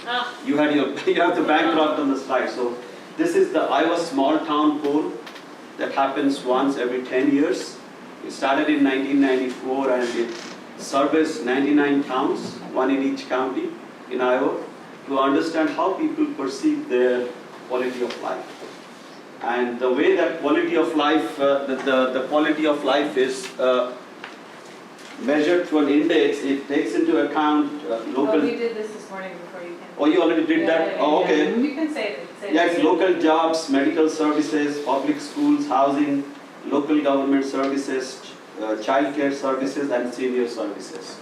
So the way that the quality of life index is calculated is based on these 7 different areas that this survey essentially helps to gather data. We're actually starting a new round for the 2024 round. I'm working with David Peters on that. So in the next 3 years or so, we should have new data that tells how people feel about the quality of life in 2024. And we're actually working with a few additional towns where we have a significant increase in minority population. So these are mostly towns where you have the meat packing plants, the Spanish-speaking population has increased. We're trying to do that with a special focus on those cities. But if you have not seen this report, it's available once again. We can share the link. You can take a look at how different cities in different counties in Iowa perceive, and it tracks it over 1994, 2004, and 2014. So it's not just about what people feel now, but over a long term, is it actually improving or is it headed in a downward direction? So, or upward. Which is that? Or upward, yeah, upward or downward. Yeah. Yeah. So, just curious if you have done any looking at data in quality of life issues with perhaps there's enough medical services available in a town, but not as much medical access or ability to access that medical service. So can I? Yeah, please. So the small town poll has a series of questions about medical services that are designed to capture some subjective perception of the medical services. As we've been working on our project and gotten more deep into the data collection of the small town poll, because we built the whole project on the quality of life data, we realized that there's a lot of mushiness in, if I ask you, what is the quality of the medical services in your community? Your answer is personal to you, and this is something well known in the quality of life research. They call it the personal utility model. So your perception is based on your use of that service, or your perception, your personal perception of others' use. So the access question we can't get objective data about. So we have to guess that when people tell us about the quality of the medical services in their community, we know that some people are going to say, it has to be in my community. So like my doctor needs to be in my town for me to say that it's a good service, right? Some people might say, if I can drive to my doctor a few towns away, but it's my doctor and I live in this town and I'm happy with the drive, that's also okay, right? So what we've discovered in trying to do the data work for the project, the sort of data modeling, we don't really know when someone answers about the quality of medical services, if they're taking, like knocking the score down if they have to drive to the doctor, or they're increasing the score if they're local, or if it's actually the quality of the doctor. Like, do they like the doctor, or do they, right? And it's a big, really big problem for the data about childcare services, to be honest. That's the category where most, I think, is the hardest, because most people in our communities don't have a child in the K through 12 schools or younger. Like, they don't have a child at home who's under 18, but everyone who fills out the poll gives a score for childcare services. And we don't know what they're grading. Like, we don't know what they're scoring. Is it the chatter at the church or at the Lions Club about the grandkids and where they get daycare? Is it the perception that when their kids 50 years ago were little kids, it was good quality, right? Is it because they saw a sign in someone's yard that says there's a new daycare opening, and for them that means it's a positive, so they're going to score it higher? Or does it mean that a parent who has to drive 30 miles to bring their kid to daycare gives a really low score, or they love the daycare 30 miles away and they're fine to drive there and they give a high score because for them the personal feeling is that their childcare is good, right? So all quality of life polling has this inherent problem of understanding the difference between your subjective perception and then quote-unquote objective data. So in fact, what NSF gave us money to do, in addition to these kinds of events and talking to communities, is actually to see if we could do some innovative work that brings objective and subjective together, which people have not been really able to do in the research. The way we're doing it is we're saying, can we make a model that takes all the objective data, all the stuff like the finance data and the census data, and can we actually build it so that it predicts what people said in 2014 on the poll? Because if we could build a model that tells us in general of what people said in 2014, we can reverse that model into the future, and we can predict what they might say in 2023. Does that make sense? Like, if we can guess that you thought your child care services in 2014 would score at a 6 out of 10, or a 4 out of 5 is actually 4 out of 5, and we build a model that predicts that, and for the next town we think it should be 3.5 out of 5, and that's what it is, or close. They call this the fit of the model, so it's data science language, but basically what we're saying is if we can be a good estimator of your subjective perception, we can use that model to tell us other things. So there's a whole part of the project that's on that side about filling in gaps in data, trying to understand communities where we don't have the survey. Yeah. So all of you guys live in communities that probably are not in the survey, actually. And one reason is that the town had to have between 500 and 10,000 people in the 1990 census. And they took the list of towns in each county that had between 500 and 10,000 in 1990, and somebody, I don't know, out of a hat or something, randomly selected one town for each of the 99 counties. But you had to fit in between 500 and 10,000 in 1990. And they made the list then, and they kept it. And they go to the same towns. That way the data is what's called longitudinal. We have data from the same places over time. So I want to be careful on time. So what I want to do, is this okay? Yeah. So we want you guys at your tables, and if you have new friends at your table, introduce yourselves, new people, if you don't already know each other. Talk for a few minutes about whether either in your church community or in general in your everydayness, like whatever you're doing, working or working with organizations, is there data that you use? So can you make us a list on the left side of the sheet? Tell us if there's any kind of data. Do you look at the population of the town? Do you look at trends in the age of the community? Anything like that. Make a list of things you're using. And then on the right side, if you could brainstorm a little bit, what's data for yourself, whether it's related to your church work or not, or your church life, what are some things you might want to know? Because we're interested to figure out, for the average person in Iowa, what are the kinds of data that you would find useful? Because we're building a data dashboard. It's part of the project, sort of a long story, but it's going to integrate with our curriculum so that communities that want to access more data about themselves, we are going to make it so that you don't have to be a wonk about going to the IGFI site or the state census, and we're going to try to present it in a visual way that's very friendly for people who are not used to using data. But we're trying to figure out what you want. You know, what are things you might like to know? Some of it you probably could know, and we can help you find out. Some of it we might not have, like the community organization financial data, right? So if together at the table you guys can make your list of things you use on one left side, things you want on the right side. Just take maybe 5-10 minutes, talk about that, and then we'll come back together to hear what you came up with. And don't forget to introduce your new table. I'm Roxanne. What we do.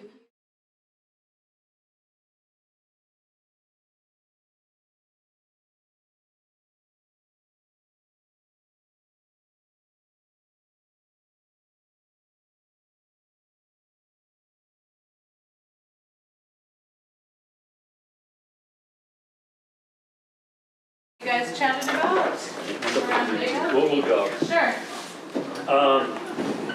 I think most of our conversation centered around demographic data. Okay. And to give you some examples, understanding ethnic needs. Okay, understanding what if you have what's the word I'm using for, but different groups. Yeah, you have different groups of people, but understanding like, well, just like for local shopping. You know, how do we, if you're a small town, how do you encourage local shopping and meeting needs of prospective buyers or prospective customers if you don't understand what they need? Yeah. So it's that. From a church standpoint, we also talked about stewardship data. I come from a church where historically there's a very small group of people that know where the money's coming from, and you sure don't want to tell anybody about that. You know, but then when you have a stewardship drive and you have an aging population in your congregation, and the Lord either took somebody or they packed up and moved to Florida to be with the grandkids, and then suddenly there's this gaping hole. You go, well, where did that come from? Well, you know, and how do you plan for the future if you don't know what direction the bus is going? You follow me? Yeah. And so those are two examples. Okay, great. So do you feel like you have access to the data you want, or you would like easier? Good question. I think that's the other thing we missed is that there's some traditions that we hang on that we need to let go. And so you got a tradition of maybe not sharing broadly, being open. You don't have to name names, but you know, I could see a meeting in my church saying, okay, we're driving this % of our income today from people 70 years and older. And people that are 50 to 70 in this group, and people that are 20 to 50 in this group, that type of thing. We don't do that, and we haven't done it. And I think People are private about the money. oh yeah, it's just like it's weird, and I think we need to have that kind of transparency. I think we need to be looking at our congregations and saying, okay, what ethnicity is what I was thinking of. What groups are we serving? In my particular parish, we have the St. Andrews group, but we also have a refugee group, the Dinka, that have their own church but use our same facilities. We have a Muslim group next door that's from Darfur. And we're very transparent and open about that, but I don't know how much we've looked at our collective needs. Because we're always in the same brick and mortar. Right, and right now your church is putting the bill for the brick and mortar. Pretty much, sharing. yeah. So hopefully everyone heard this. I think this particular last issue is very interesting. So I don't know, Jennifer, if you heard that last comment that the Dinka refugees and the Muslims use the same building as the church. Oh, that's amazing. And so I think what we would say is it's a great opportunity for bridging, right? Yeah.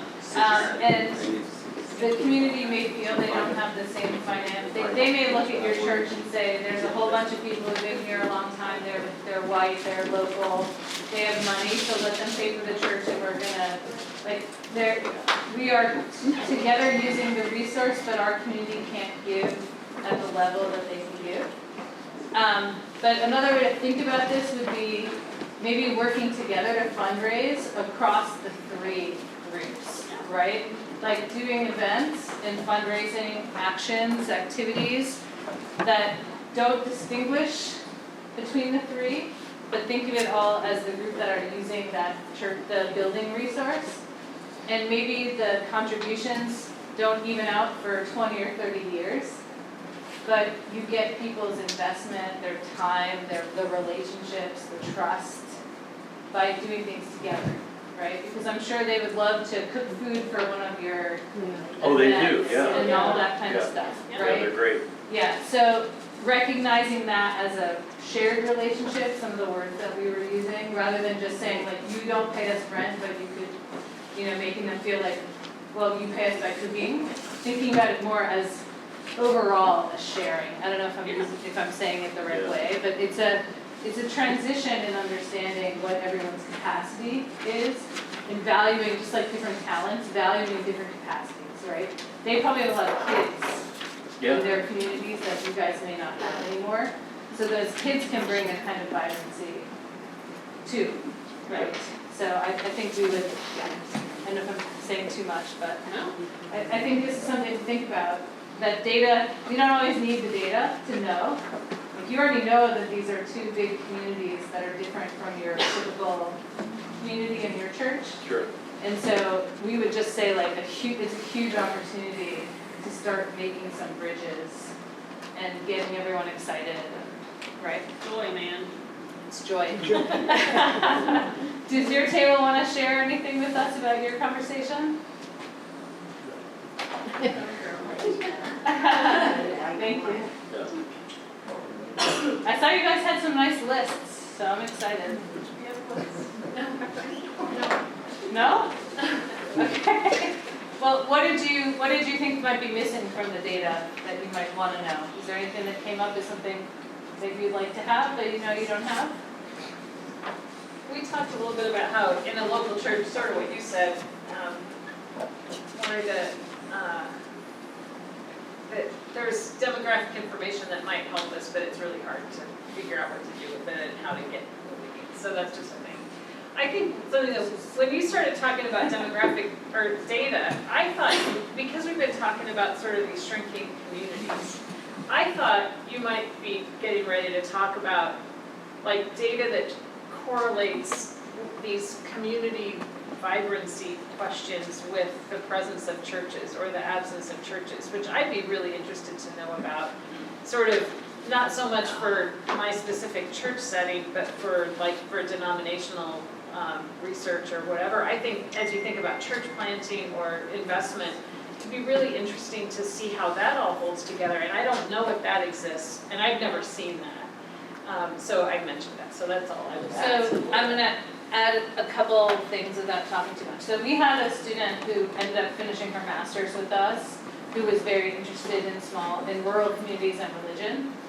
And she did some interviews and some data collection, and she really wanted to find some positive correlation between. I said maybe it's negative. I mean, well, so far, we can't find a correlation. We haven't seen a correlation, because churches are everywhere. and right? churches are all over the map in terms of what their community life is. The size, what's going on in that church, their theology, their vibrancy in terms of how many activities they have. So the fact that you've got 5 churches in a community doesn't tell you very much about what the church life in that community is. And so I can totally see that. It's also a little sad to think that there's no correlation of the presence of the good news of Jesus Christ to the vibrancy of communities where there's lots of churches. I mean, you just said that, and I mean, that's like, we ought to be sad about that. Yeah. As I said to some of you, I happen to be Jewish, so for me, the church and the churches, those are not where I would find my joy, right? So this is a dimension of like accepting that there's change coming, that there's people who find their joy in other places, and that this vision that, Christ is a path to bring the community together, it makes assumptions, right? And so it's not that in the communities that you guys are in, there's a lot of, atheist Jews like me, right? I mean, I'm Jewish, but I'm not practicing. So, but I'm not a Christian. That's something that I should say. So, I'm not typical in Iowa, but there's plenty of us coming from all kinds of places, Muslims, people who just have lost their faith. And so I think what we talked with our student about, was very engaged personally with this and maybe heading herself to being a pastor. For her, she had similar feelings, like this has to matter. If we have to keep the churches vibrant because it's going to add something to the community. But what we talked with her about, and just share with you, is just to imagine that there's a diversity of ways that people find the things that you find in your church community. That people, there's other ways that people find those things. And the important thing, I think an important thing, is to imagine how do you become one of a series of organizations or institutions that support people in that part of their life, without saying you have to be in our church in order to get this joy. But if you're part of a series of groups like the mosque and the African church and the synagogue, if there is one, if you come together, there's more force, there's sort of more power in that, right? I totally hear your interfaith perspective on that. I appreciate that. And for us who have poured our lives into this kind of work, it is a little horrifying to think that, without even saying people have to be members of our churches, that we aren't that kind of force by the fact that we're in these places. So, I mean, that feels telling to me, and I think that is something that we as churches ought to know and grapple with, and wonder, like, I want to say WTF, but I won't, because I don't know how you Episcopals are about that.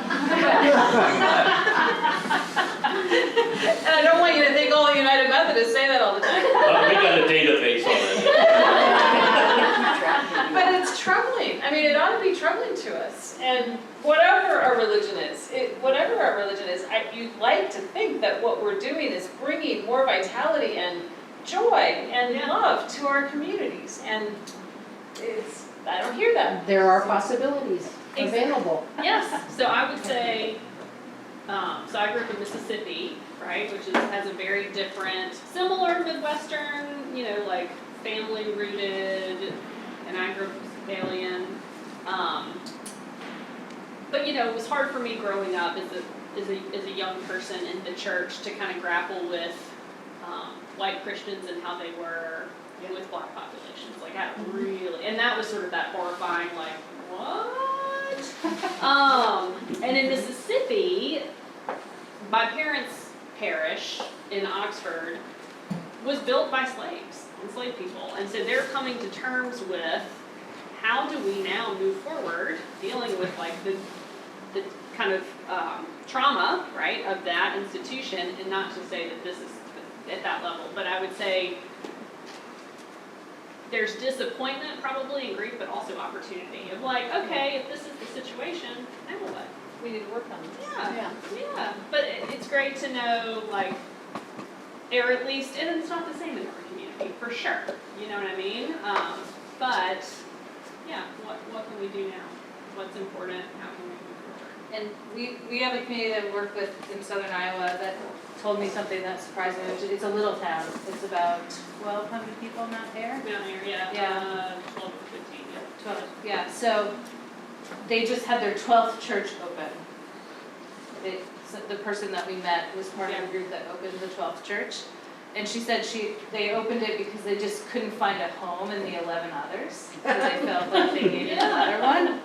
And so for me, this was also telling, is like, sometimes you're gonna need to get along with people and kind of bridge, even within a church community. Because slicing a community that's that small into 12 different church communities is probably not a positive for the town. Even though it means that she feels more personally connected to the 12th church, right? And there's more to say about that, but like there's internal issues too. That community had the lowest level of self-reported quality of life of our 6, I think.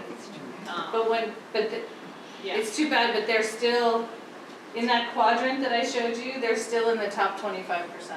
Yeah.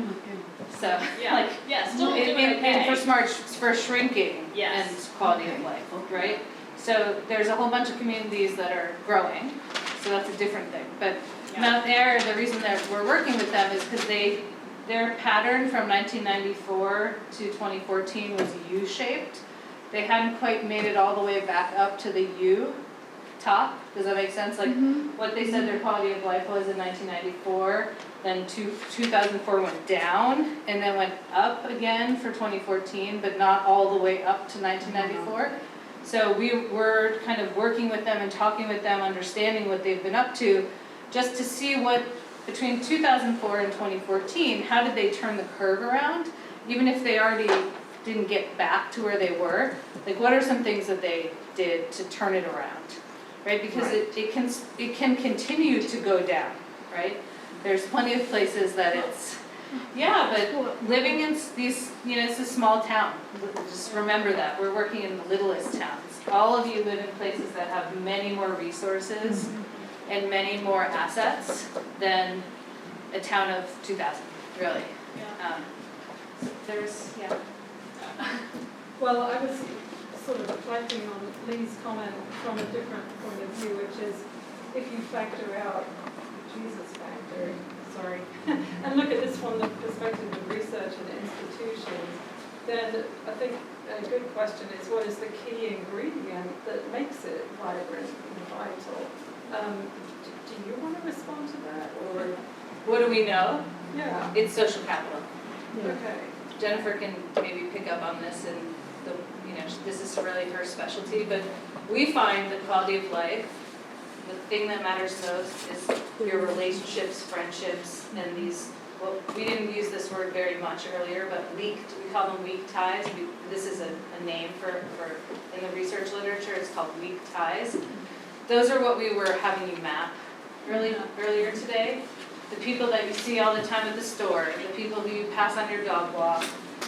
It's the way you feel rooted. And the Wheatsfield, the three of us know Wheatsfield. So Wheatsfield is a weak tie for us in the sense that we don't work there, we don't own it.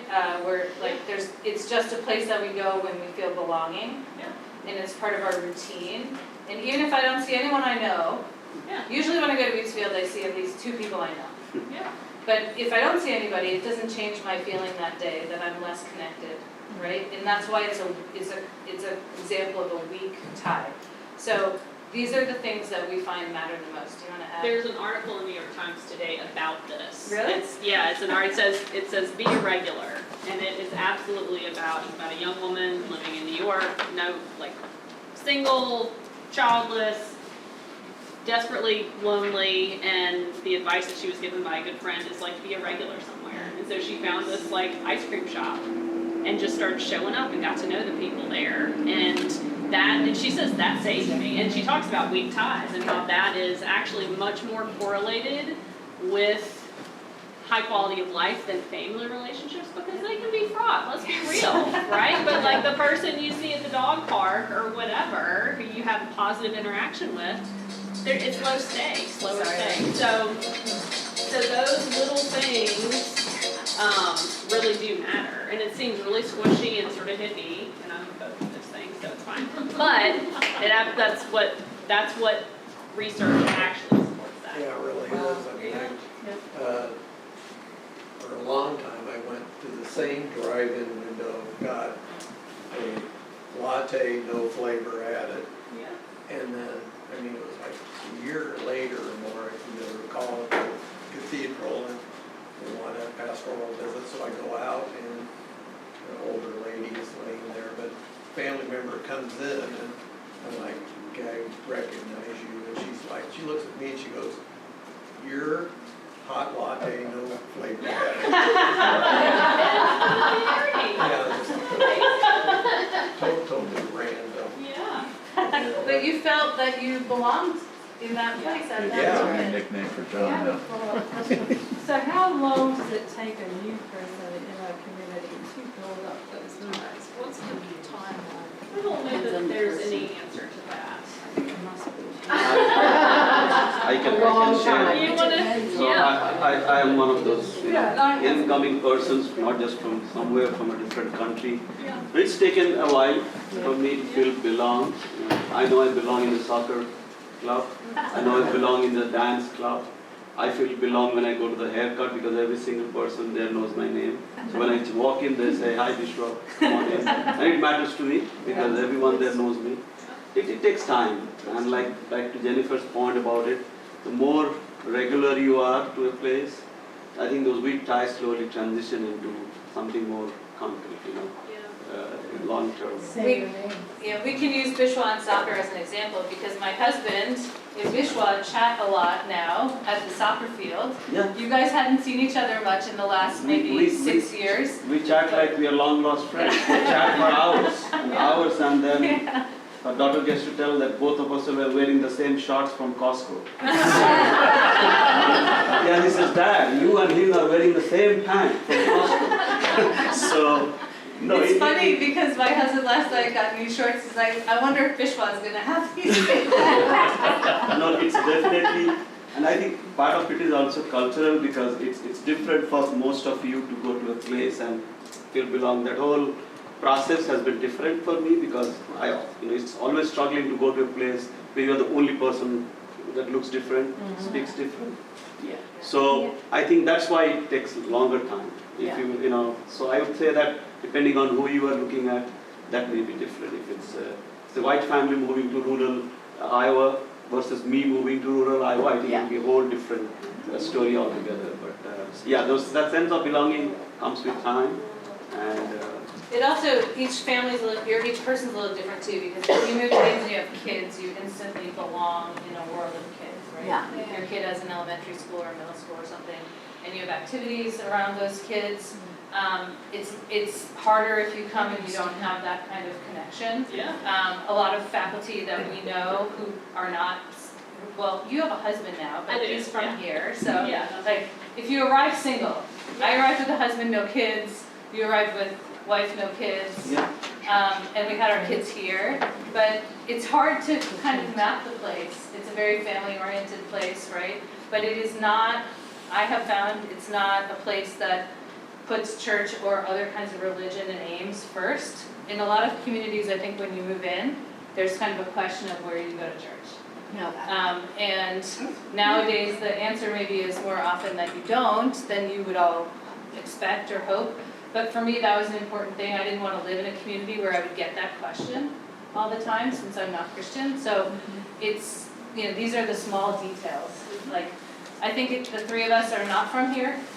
I'm from Massachusetts, Mississippi, India. So to situate in Ames means that the community is, because it's a college town, very diverse and international and can integrate people, but there's plenty of failed integrations, right? We all know people who have left because they never quite felt that it was their place, right? And also people who were unwilling to kind of go at it, like you were talking about people who were newcomers willing to like get into the culture of things, you know what I mean? Not willing to put themselves out there. To your point, I recognize that, it almost seemed, I was sad that you felt sad. Yeah. So, that wasn't our goal. No. So I think the way I look at it, because I don't go to a church, I don't even know what happens in a church. Right. So I didn't know this aspect that within a church we go in. I have done a lot of workshops in churches, but I didn't necessarily know that the people in that church are actually working on stuff that matters to the community. So I think, I don't know how much effort there is from churches to connect with, in a place like Ames, for example. I don't know how much churches connect with us. We are quite literally on the other side of the street. I don't know whether folks in this church really do that, but I think there's a lot of faculty that come here. Okay. The opposite is not, right? Like they come here. They come church. here, okay. Yeah. So that's where I think is there's that opportunity we talk of, is that reaching out to people like us on the other side, because there's a lot that we can do together. Yeah. Maybe you also want to say where you practice your religious. Well, I was born a Hindu, so I'm a Hindu, and so we have a temple, which is south of Madrid. It's grown from a small temple to a big temple now, but nothing in the temple. And I was talking to Jennifer, and the reason I didn't know that work like this happens within a church is because this kind of work doesn't happen in the temple. So that's why I never knew that as a religious group that you can do something like that. I mean, growing up, I knew somebody would go on a cleaning drive.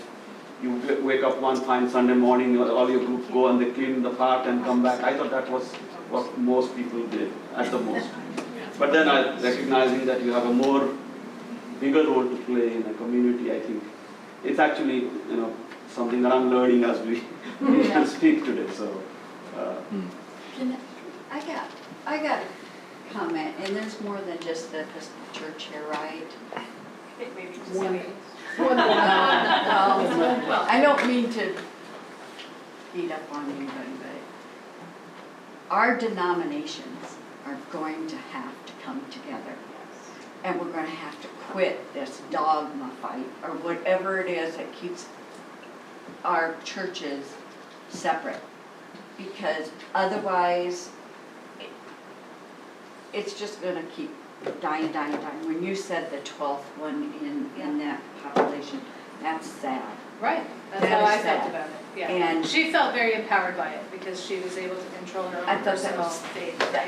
You have to give up control. God's in control.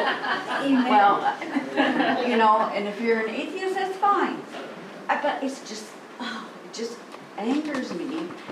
We're going to have to give up our little churches, and we're going to have to go over to the other church, or they're going to have to come over with us, or something. But otherwise, it's all going to go away, people. This morning I texted Kimberly asking, where is this church? So, and I looked up on Google, I knew it was opposite of campus. So I remembered a church, like 200 meters from there. So without starting Google Maps, I thought I knew where I was going. So I landed up there and saw that it was not St. John's. Then I took a U-turn to see if there's another St. John's close by. I went through like 5 churches. If you just throw a rock, there are 5 churches. And being a Hindu, are there other factions in the Hindu religion? There's just Hindu. Yeah, there's just Hindu. There's no. I think that is great. So there's no. Not a whole bunch of dogma. Because we have 1,000,000 gods, You can go to a different temple with a different god, the idol, but then we're all once again the same, because we all think all of these are different forms of the same god. Gotcha. So, but yeah, there's no like division of what temple this is. And Judaism does have divisions. I know. 3, only 3. Yeah, but that, we still have to. I was thinking too that, I know in the Episcopal Church, we joke about the fact that evangelism is something we can't do. And it's almost joking about it to the point that it's kind of getting old. But I think sometimes our churches, we like to talk about ourselves as being open to other communities and our door is always open. But then I think sometimes you go into a church as a visitor and does anybody welcome you at the door or say hi? You know, you see some person behind you like confused as heck trying to figure out which one of the 18 books in the pew you're supposed to be in, on which page. But does anybody say, oh, hey, follow along with me? You know, and there's great opportunities there. But I think sometimes too, like you were sad and you know, I was sad that you were sad. But I also see that there's some opportunities here for us to get outside our doors. Because we might think that we're really involved in the community, but we're really only involved within our building. And there's lots of conversations about our congregations being more than just what's inside our church within our walls, but what's inside our community. And I think that's where some opportunities for us to get involved in the communities come from, is that let's just get away from the building for a while or find some stuff outside our building. And I think that's where that data shows. I mean, we could look at all this data and go, okay, where's a need in our community? How can we help? Let's go talk to those people and find out where they need help. And then how can we as a church come together and help those people? So if you wanted to summarize the whole day, that is it. If you want to take away the nugget of wisdom of everything that our hope was for today, there you I go. think Steve said a wonderful sentence. Do you mind sharing that? I don't remember what it was. You said you're not a church in the neighborhood. Your neighborhood with a church. You're a neighborhood with a church. So you're Or not 5 churches. or 5 churches. And 2 synagogues and a mosque Yeah, exactly. and a temple. Yeah. Yes. I just want to be careful about the narrative of the us helping them. It has to be both ways. Oh, yeah. Yes. Most definitely. Yeah, and that's where you have to find the partners, right? You have to kind of make relationships and build trust. So the other thing that we know when you ask like what is really going on here, social capital involves building trusting relationships. So when we go to our communities, it's been controversial a little in our team, but I have insisted, and I think everyone's on board now, that we don't try to be inclusive. We don't try to actually include all the different groups of people in the community. We start by building trust with people who have been open to hearing us and meeting us. Like we start with the people who first show up. We start to build some trust and some relationships with them. And we don't worry that there's a whole other group of people over there that we haven't talked to yet, because we're using more of a snowball idea instead of an inclusive model. And if anyone wants to talk more later, like I can hang out and talk to you about that, but hopefully it makes sense. Like the inclusive model says you have to bring a representative from all the different groups to the table in order to make sure you haven't left anybody out. But what you bring in the room when you do that are all the existing bad relationships that have simmered in the community without you for a long time. And when you leave, they are left with the same bad relationships, right? Like you can't make them work together. If their grandfather and someone else's grandfather didn't like each other and the 2 families have spent 50 years not liking each other, our little work project here is not going to help them. So we work with the people who are most open to us. We start to build that trust, and then you allow them to bring new people in, right? This is the same kind of model you're talking about, like do things for yourselves that are joyful, you share that joy with others, and it becomes something that's shared out, instead of worrying about the anxiety of who's not in the room, right? Like enjoy being in the room together first, and it will hopefully snowball, right? And this is how we think about the inclusion issue. But it's not, it's a little controversial among some people, because if the first person you build a relationship with is somebody that has enemies or isn't themselves representative so much of the broader community, there's a concern somehow that you set yourself up for a bad set of relationships. But our experience hasn't been, I don't think has been that way so far. And you have to, we would just say you start somewhere. You start building the trust. and you kind of figure it out from there. So with that in mind, we didn't hear our data reflections from the last 2 tables. Very quickly, anybody want to say anything about your data? I said we were going to be not too rushed, but now we're, of course, working on time. Yeah. Well, we had some of the same about the demographics, so I'll leave that. Are you gonna collect these? Yeah. Yeah, I'll leave that. If that's okay. Yeah. I wanted to know, and about the community foundations and the funding that might be available there and how it's used. Yeah. And we were talking about young people and they're leaving those kind of demographics, and also the retention for people coming out of 2-year or 4-year school. I wondered about any community investments in environmental solutions, and how do communities manage their commons? You mean like public space? Mm-hmm. Yeah. So every town probably has a different thought about the word commons, but yeah, I'm not sure there's data we could, well, we'll think about that. I just wrote the question, you have to figure out how to. On the top of my head, I can tell you that the environment data point that you made, so the functions of the cities and counties are different. So the counties are actually responsible for natural resources, conservation and environment. So that data is pretty easily accessible. So if you go to Story County's website, you can know from their budget how much they spent on conservation. For the county. At the county level, yeah.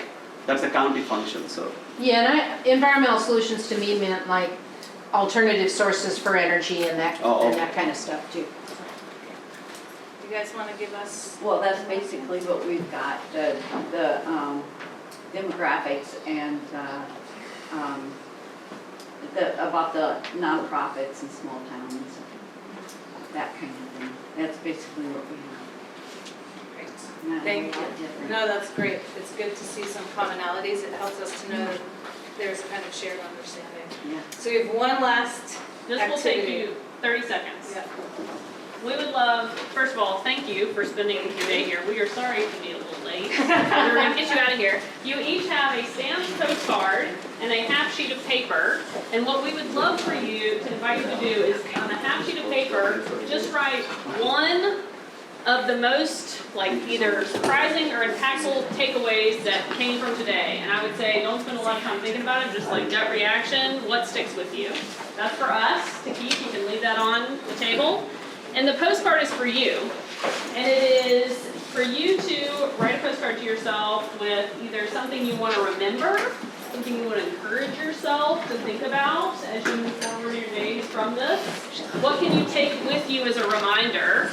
We will mail them for you. There's a post office just around the corner. If you want to leave those on the table, or if you're like, it's a little private, don't want to do that, you're welcome to take those with you too. But we want you to mail them.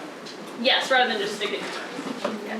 So the idea is, in a week or two, when the mail actually gets back to you, Mail it in January. we're hoping it's a pleasant surprise in your mailbox. And it's a reminder too, again, sending things in the mail to folks, that's that connection, right? It's a little, an easy lift of connecting with others too. So, thank you. We are so grateful that you took your time, spent your weekends. You could have been at the state fair today with everybody else in America, but you are here. Only one half. What's the postcard again? That's right. Sorry. The postcard is something for you. It's just a reminder, either something you want to remember from today to use moving forward. Yeah. It's a bit of a reflection for you to read when it arrives again. Yeah, because we're trusting that your brain is fried right now. Yes. Change the furnace filter. Yeah, you can totally write change the furnace filter. It can be just bullet points. It doesn't even have to be a full sentence. Only you will know. And with that, you are welcome to leave as you finish. We really appreciate your time. Thank you so much, especially those of you who drove long distances. We really do appreciate it. We want to thank Meg, who's hopefully going to watch the video, for organizing, even though she couldn't be here today. Meg. Yeah. Thank you for coming and sharing all this, and for all the work. Thank you.